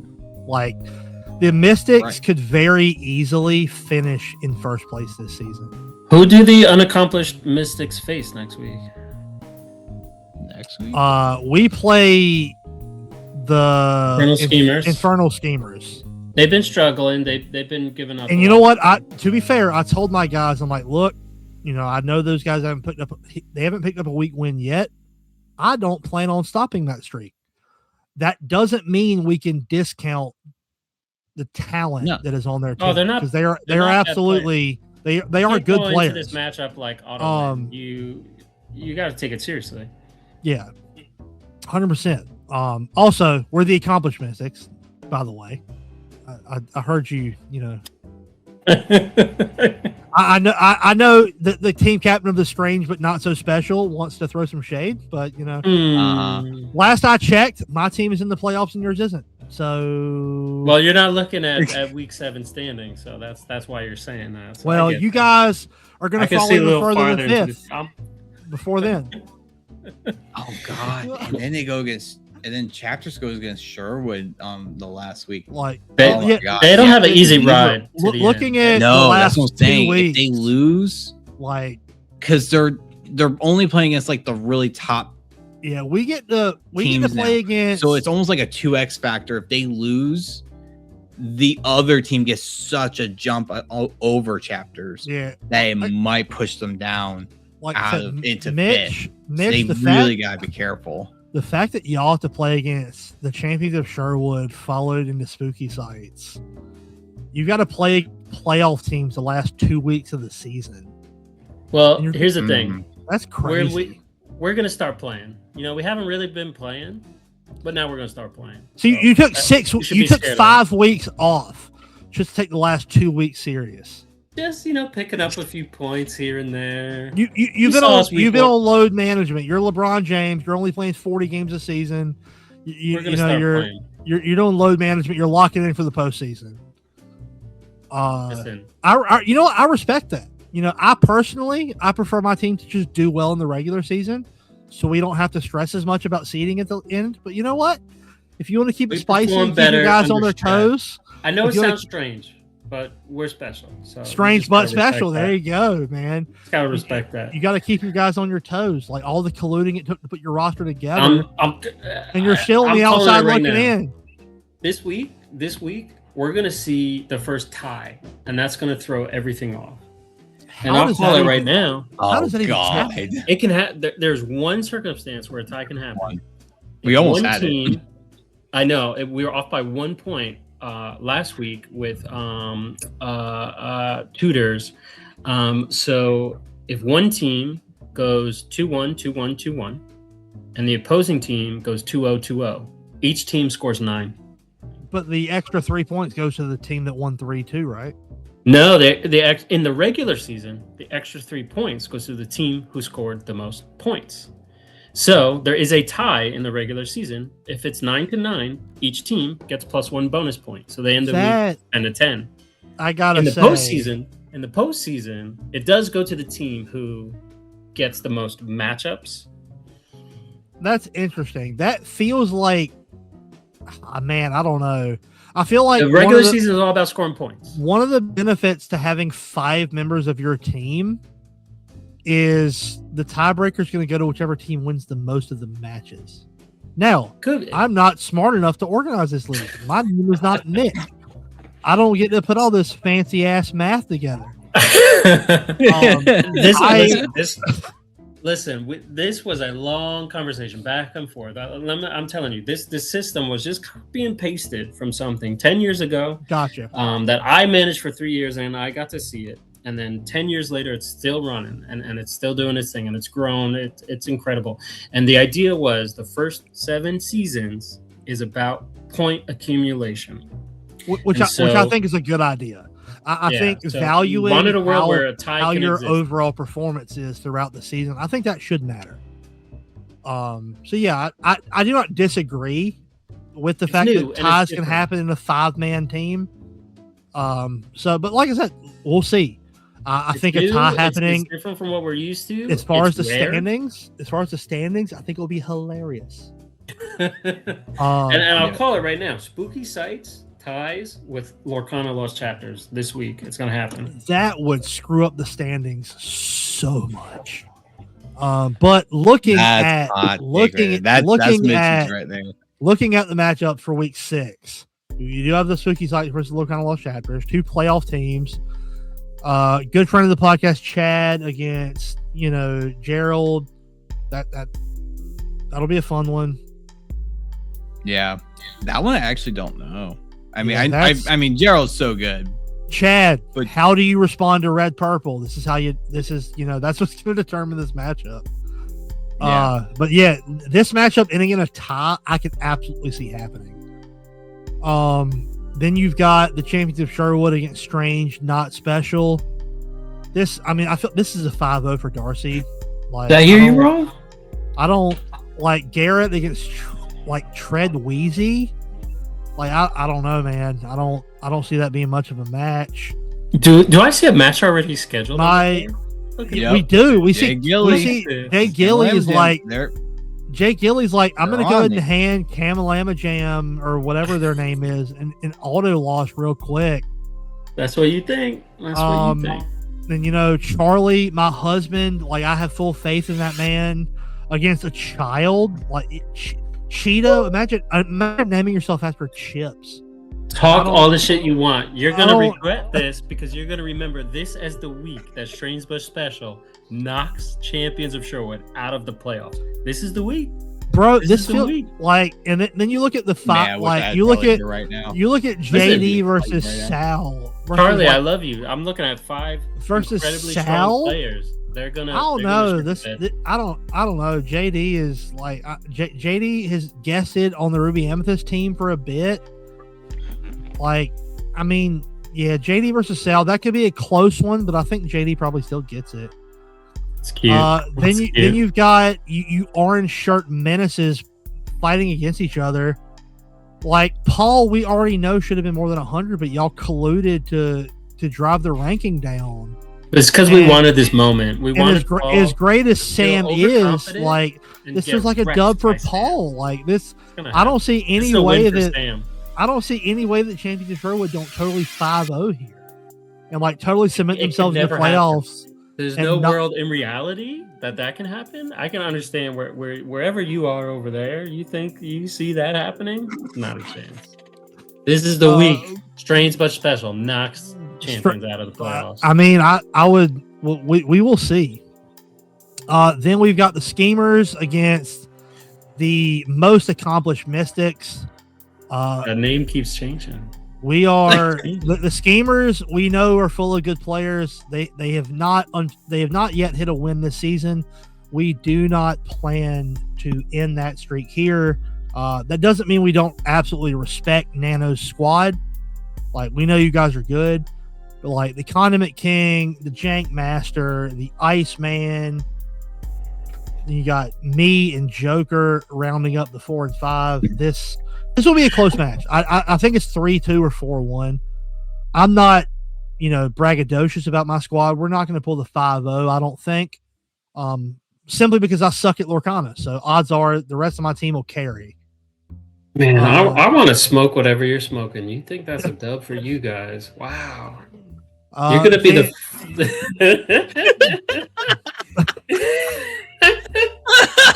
you seem to be...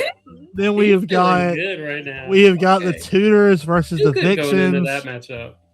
We've got another match already scheduled. Logan versus Becca scheduled for. I love Wednesday. You guys for already getting your matches scheduled. Well, Logan actually tried to schedule Becca for set champs at Armory. He's like, "Hey, we got set champs this weekend at Armory. Are you going to be there?" And she's like, no." She's like, I don't think you know who my man's is. My man's is over at. Although, to be fair, she doesn't get to play at my set champs either. She has to work. So wait. Oh, that's right. She has to work. Yeah, she's got to work. So Becca doesn't get to play at any set champs this Saturday. Wait, Logan, get your butt over. Logan, you said you're at Armory. All of the competition is going to be at Gilded. If you want to play your match in person, we love Armory, but no. Yeah, I absolutely love Armory. I have thoroughly enjoyed that store the few times I've been. However, Logan, we want to see matches played in person. I'll come pick you up. I'll come pick you up if you can get to Gilded for set champs. And yeah, whoever wins that tournament gets a case of Winter Spell. Right. Sealed case. I've got it in the back room at my shop. Yeah, Mitch is thinking about Hey, it now. I'll be in Disney, but if I can catch a flight no. Hey, honey, I gotta go back. You can fly RDU to Orlando direct. I'm just gonna take pictures direct of like flight. I play It takes Stitch, 90 there's a picture of minutes. Stitch. You can fly from Orlando to RDU in 90 minutes. I have looked. It doesn't take long. I will miss having you there to next weekend, Mitch. So we have to do a feature match with Mitch and Disney, and it's gonna be like him playing Lorcana with a dual disc, and like he plays Stitch, and like Stitch just comes out of the park somewhere. It's just like he's just ready. No, yeah, there's Jasmine. Like I said, we hate. I need Jasmine colors, though, to pull that off. Boom. I hate that we're not going to get the full Uninkables crew at Gilded. But Mitch, I understand Disney is a priority. You'll have a birthday. April happy 1st. Happy it's birthday. No joke. April on April 1st. April 1st. Yeah. Oh, that makes more sense. Mine's coming up. Mine's mine's coming up. I get to celebrate my 30th birthday with the set release of Wilds Unknown. Sweet. Heck yeah, let's go. Dang, 30. I remember 30. I'm at that point where I have to ask my wife how old I am because I'm just too old and I can't even remember. It's crazy. Yeah, I've spent the last couple of months teasing my wife because she hit 30 before I did. I'm like, yep, I'm gonna enjoy the 6 months. Wait, she's older than you are? She's 6 months older than me. Yeah, she was born in December. Okay. So like, I'm gonna enjoy There's it. no way for the next 6 months, getting to me being in the 20s and you being youngin. Yeah, I'm a child. It's okay. I'm an old soul. I resonate with you old folk like you, Mitch. 30's different, man. Your ankles hurt. Your shins start to make noise. Brother, my ankles hurt already. I had arthritis diagnosed in both my knees when I was like 21. It's just bad genetics. And I'm a mechanic, so I might as well be 45 already. Right. Yeah. I will say, apparently, the secret, if you have knee pain, the secret to having knee pain is just lose 50 pounds. That's what I did. I dropped 50 pounds in a year. My knees don't hurt nearly as much as they used to. So this guy. I give all the props to my best friend, Disney Days, Megan, because she kicks my ass. She kicks my ass at the gym every day. Is this the week that okay, where's Vicious Vixens at? Are they? They're playing the Tutors. 2-3, or are they 1? They're 1-4. They're 1-4. Okay, so they end this week 2-4. Their only win was against Lorcana Lost Chapters. Only the best team in the league. Like the best team in the league. They've dropped one match the whole season. That was the biggest upset. That was the biggest upset. That was incredible. Awesome. That was cinema. And I wasn't surprised. We guess can what? call it an upset, but I wasn't surprised. Like good players beating good players. That's all the that Vixens are about to pick up another one because I'm looking at going to Armory for testing Monday. I'm thinking about seeing if Megan can come with us and get some testing in there. Oh yes. I'm supposed to test with Megan Monday night. So I'm gonna try to see if Megan wants to make a detour up to Cary and play at Gamers Armory. That would be awesome. And hang out with Paul and Corwin and Larry. Because it's good vibes all around. Yeah. Only good vibes at Armory. Only good vibes at Armory. I love Armory. They're a great store. But yeah, wrapping up going into week 6, looking into the end of the season as we go into set championships for Winter Spell. The players in our league that have been here all season, working on getting better. This is your time to show the growth you've had because set champs are around. Go to your locals. Yep. Shout out, like, shameless plug to the Gilded Dragon, who are hosting our set championships on April 4th at 10 a.m. The winner gets a full case of Winter Spell. We do a community pricing, which means the more players we have, the cheaper it is for our players to participate. That was not my idea. I fully give credit to Matt, one of the store owners. He's like, hey, we're going to make the same amount of money either way. What if we just make it better for the community that the more players we get to show up, the cheaper they get to play for? Love that. I absolutely love that idea. We had to kind of had to go away from it the last 2 sets because product was so scarce, so we couldn't have the big tournaments. But as of Winter Spell, we are back, baby. 2 full cases of prizing. Show up, come hang out. We're gonna have our Uninkables crew there with the cameras. Like, we don't just stream the top tables when the Uninkables show up. I roll a dice. I've got a bucket full of dice. I randomly roll it every single round. If you don't get to play on camera and you've always wanted to, like, show if Hunter up. shows up, you gotta have Hunter roll those dice to see. Like, I will have Hunter roll the dice. That's his thing. Speaking of Hunter, I know Hunter signed up. I will have him roll the dice on camera every single round to determine the stream matchup. Yes, have Hunter do it. Give him the honors. That'd be so much. He's got to roll 1 d20 and 1 rock paper scissors dice, and you need to have a system ready for what the outcome is. I will absolutely have it ready. That's one thing I love about streaming events for Team Uninkables is we try to spotlight players who don't always get a chance to play on stream. Like, we can't always be, a Mitch level player who's making top 8 at a CCS and getting to play feature matches. Luck. We want to spotlight everyone in our community. So if you come to a tournament at Gilded where the cameras are set up, just know you've got as good a chance of anybody getting a feature match because we roll it random every round, and you've got an equal chance at getting on camera. We also have a really good coffee shop there, so if you need some caffeine in between rounds, that's what we do. That's like kind of my favorite part about working there is I get to help create the menus that we have. It's really, really cool. But yeah, Set Champs coming up, starting the season off strong with Gilded. We've got a bunch of good shops hosting really good tournaments throughout the season, though. Go out there and get your Tinkerbell playmat. The Uninkables Team League has been a great way to get ready for Set Champs and keep everybody playing at a very high level in between events leading up to Set Champs. 100%. And also just want to point this out for everybody too, with the league going into Set Champs.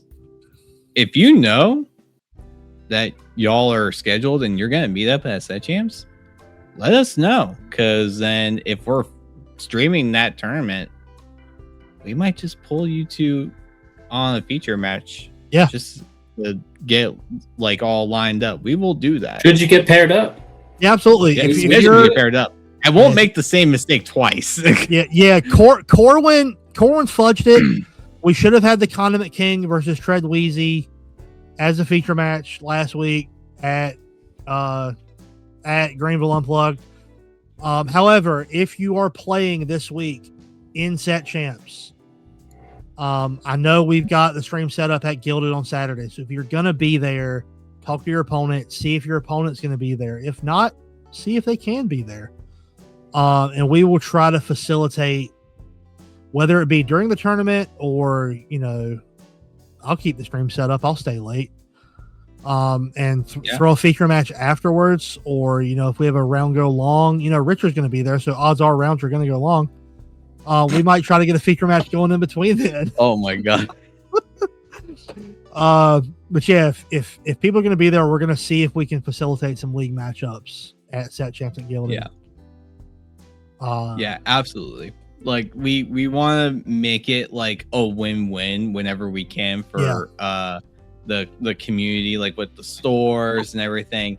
If you have like league night at Armory or Gilded or wherever, and you guys can make it in person and we can get the camera set up there, we will do it. We'll feature your match, and we're happy to, because we want to get as many games featured, because that's part of what we do. Yeah,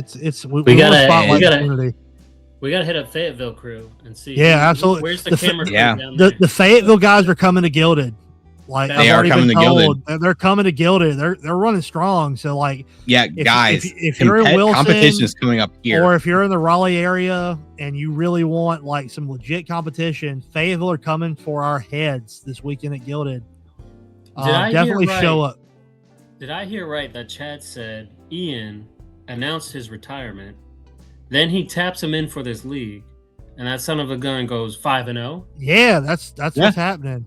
He better be at set champs. Like, don't be retiring. It's not your time. Now's your time. Oh, am I correct? That's one of his teammates is in Florida though, because he's got two members of his team that don't play. I know Ian well. I played against. Okay, Ian. Yeah, I am. You know what? I am the villain of the Be Prepared podcast. Ian, I'm calling you out. Show up at the Gilded Set Champs. Heard him. Unless you're scared of competition. Be there. Like, if you're just content to coast on your online, Unequal Team League ranking, and you're okay with that, that's fine.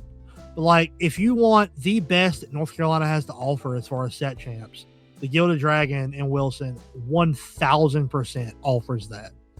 If you want to compete. But, yeah, I know the Fayetteville guys are planning on coming. So, that's absolutely going to be where they're a good crew. They're good guys. Where the talent's going to be at. It's going to be a good time. I'm hoping to have 30 plus for the event. That should be. I'm really trying. I really hope we, as like, especially in the Raleigh crew, can make it. So we're glazing right now, but I really want to emphasize this. If you guys are in the Raleigh area, you're in our league. Excuse me. If you're in our league, make the trip, carpool, do whatever you need to do, but show up because it's gonna be a fun day. Yeah, it like really is. Like we like to have fun with it, and it's gonna be cheaper with every person that gets added on too. Yep, and if you've got a group that carpools to events, you're trying to spotlight your locals, let us know because that stream setup, it travels. So if we can set up somewhere and get some league matches played and spotlight a good store, 100% we'll do it. But like I said, at Gilded, one of the things we really emphasize is community. As I am, I'm the assistant manager there. I'm the tournament organizer and community manager for Gilded. I take great pride in bringing people together and hosting events with the most integrity and the most community focus that I can. And one of the ways we do that is with our community pricing. So if you're planning on coming out, if you want to make the trip to Gilded, bring your buddies, because every person we have just drives it down. It makes it, I think the lowest it can drop is like either 25 or $30. Everybody's gonna get a pack just for playing. We think everybody showing up and getting something just for showing up is important. So everybody's going to get a pack just for playing. And if you go on a run and you win, you get a full case for $25-$30. You can't beat it. No, really can't. And I'll even mention this.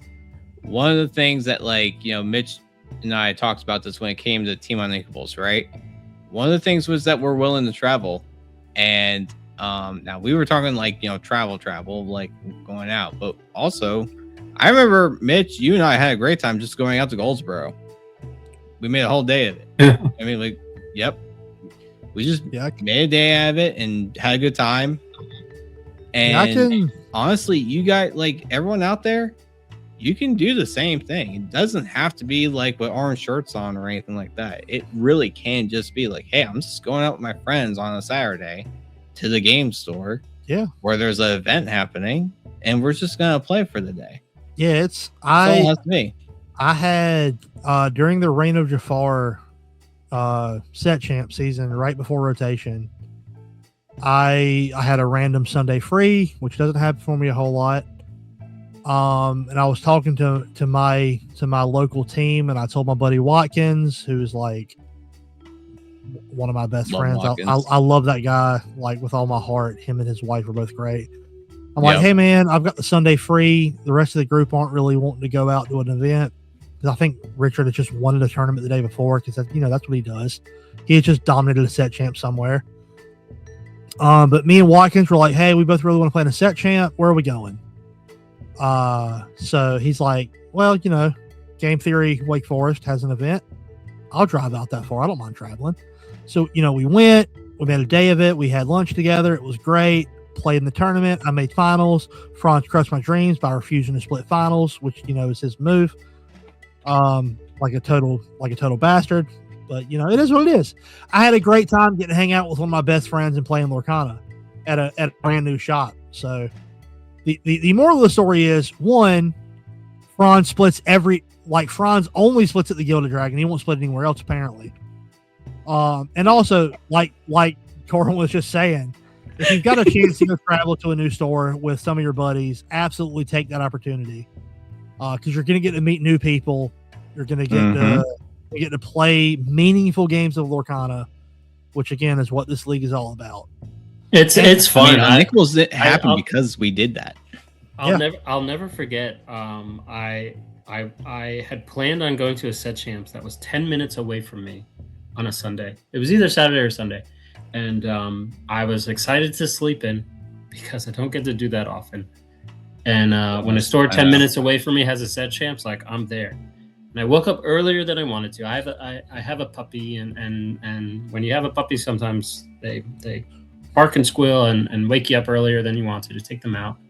And I'm like, I have a set champs that starts in Wilson area in an hour and 10 minutes. If I leave now, I can get there in an hour and 20 minutes. I am going to there. I'm calling them and I'm saying, will you wait 10 minutes? Like, if I could, and I got there on time, but they were like, he did. He made it. Like, yep. He made it before Richard. Okay. And I sped my ass off. And, Richard, come on, brother.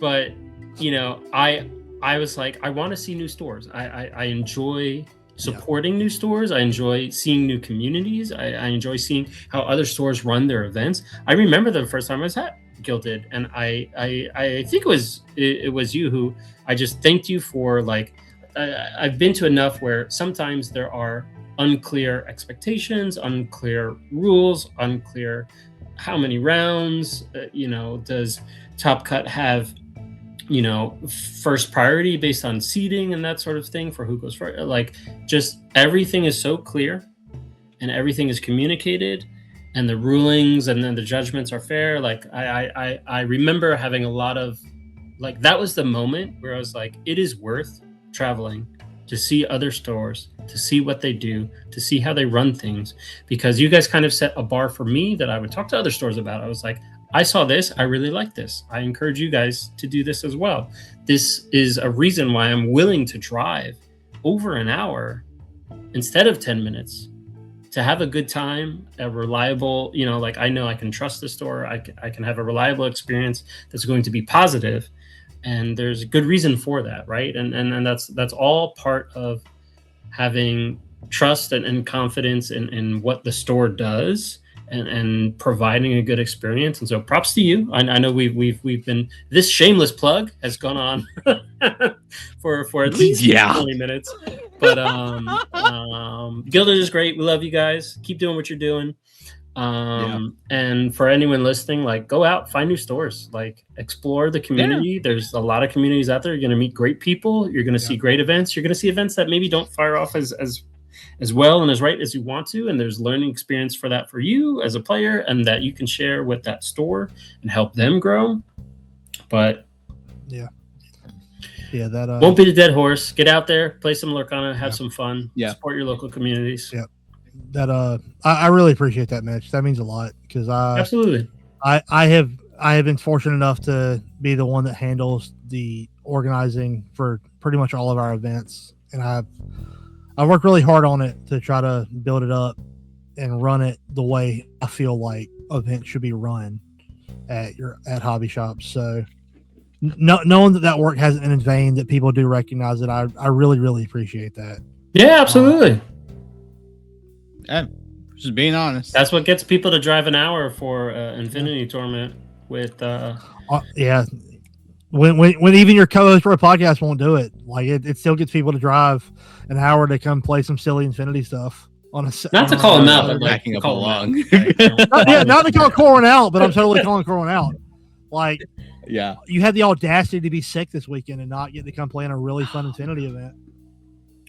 All's that to say, I played Emerald Steel for the first time in my life at a tournament. I had never done that before, and I will probably never do it again. Yeah, it was caught on stream.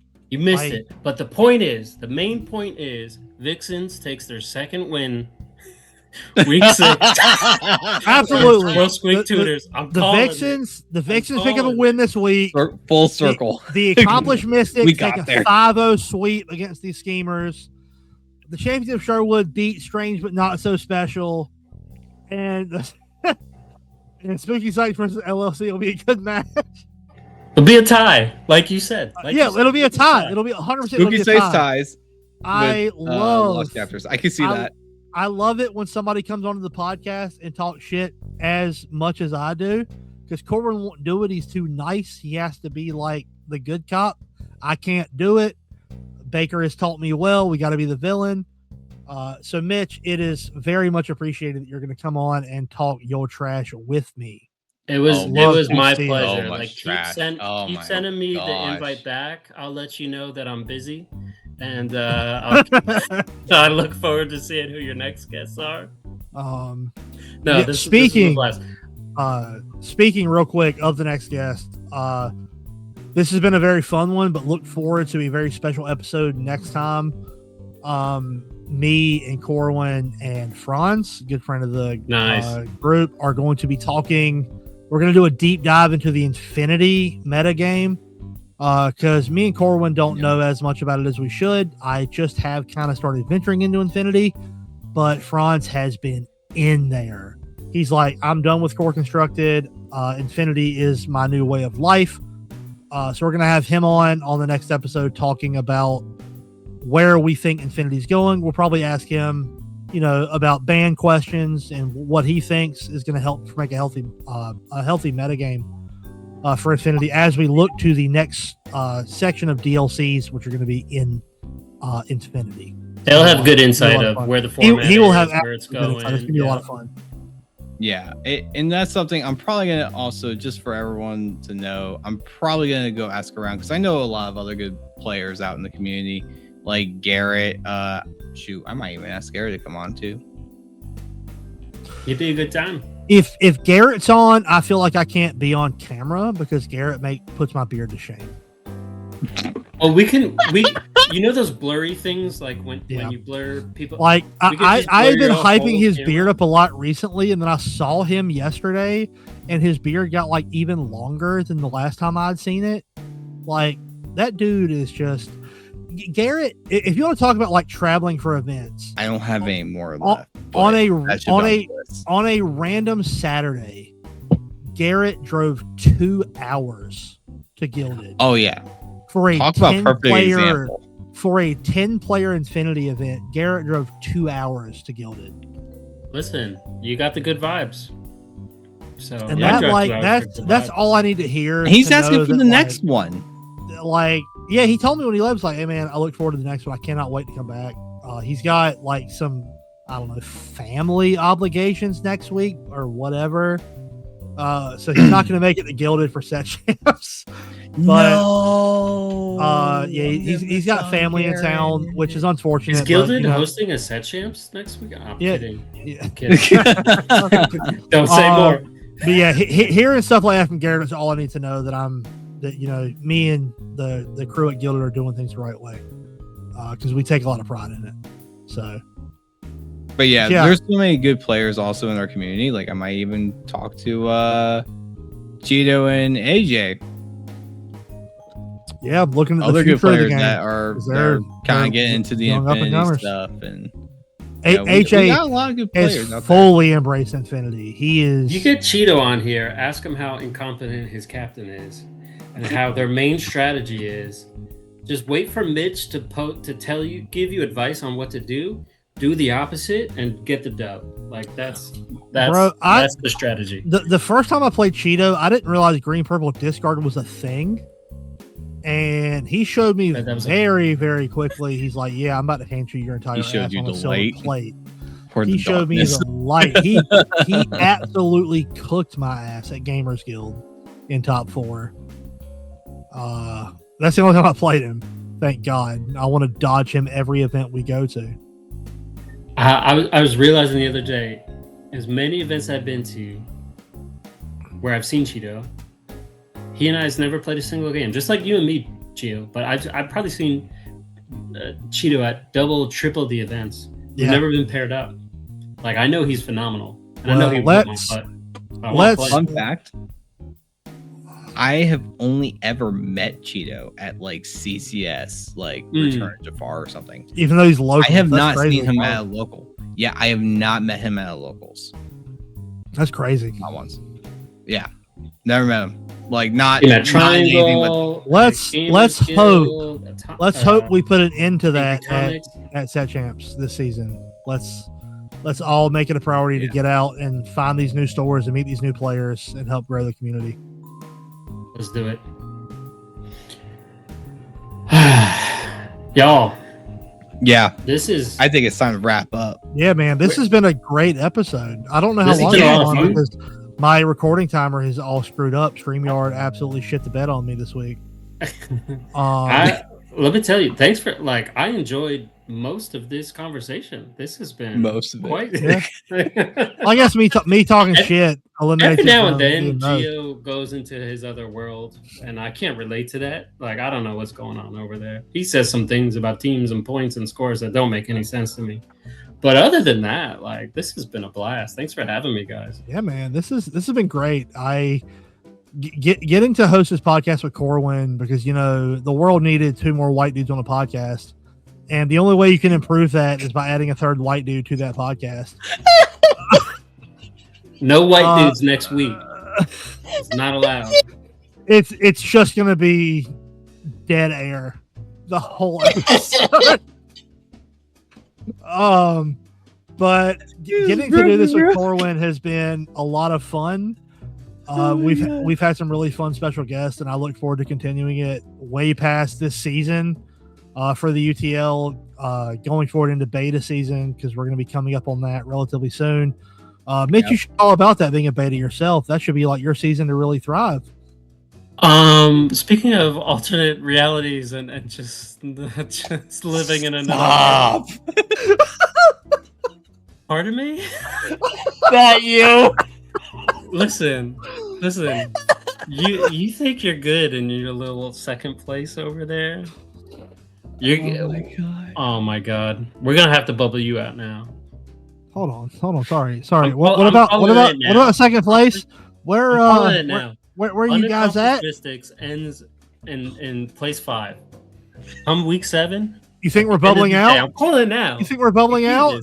Do you hear this? Or are you in your other world? We are unaccomplished mystics. We are not going to be the bubble boys. We are not bubbling out. Yeah. It's happening. You can't stop that. You heard it here because first, I'm calling folks. Mitch, the landlord, he is declaring that the accomplished Mystics are not going to finish in the playoffs. Speaking real quick before we wrap up, because I know we have gone 40 minutes past due. Nikita, I am so sorry. I have made a bet to my team. If the accomplished Mystics win Alpha season of the Uninkables Team League, I will put this on camera. I want it to be out in public. What is this? You're going to have to post the bill in. If the accomplished Mystics win the Uninkables Team League, not just make the playoffs, because we're going to do that. That's not a prediction. That's a spoiler. Paul Heyman, shout out. If we win the Uninkables Team League for the Wilds Unknown set release tournament at the Gilded Dragon, Jacob, shout out to you. You put this idea in our heads about team captains cosplaying as their team mascot. I will be cosplaying as Bell Accomplished Mystic. Oh God, no! I will cosplay as Bell Accomplished Mystic at the Gilded Dragon Wilds Unknown set release event. Now, I got to clear up some things. That does. I'm picturing that. That does not mean I'm wearing a dress, because Bell Accomplished Mystic does not wear a dress. She wears a cloak. However, I have already told my team to motivate them. I will dress as Bell Accomplished Mystic if we win this league in Alpha season. Damn, so we're never gonna see you dressed as Bell Accomplished Mystic. I have That already started looking sad. at costumes. I've already got them put in my Amazon wish list. That's wasted money. Mitch That's money in the trash. Don't bother. But listen, you got Accomplished Mystic because you both took Bell. Am I gonna have to get a ballroom gal right now? Is that what? I promise you, I mean, you're aiming to win, brother. I don't know. You seem very excited to put on a dress. I don't know. Mitch, you are going to get to watch the other Bell team play in the playoffs, and you're just going to be sat at home watching, and that's okay because not everybody can be the champions. Oh, from the Bubble Boy himself. We'll see. We'll see. Oh my god.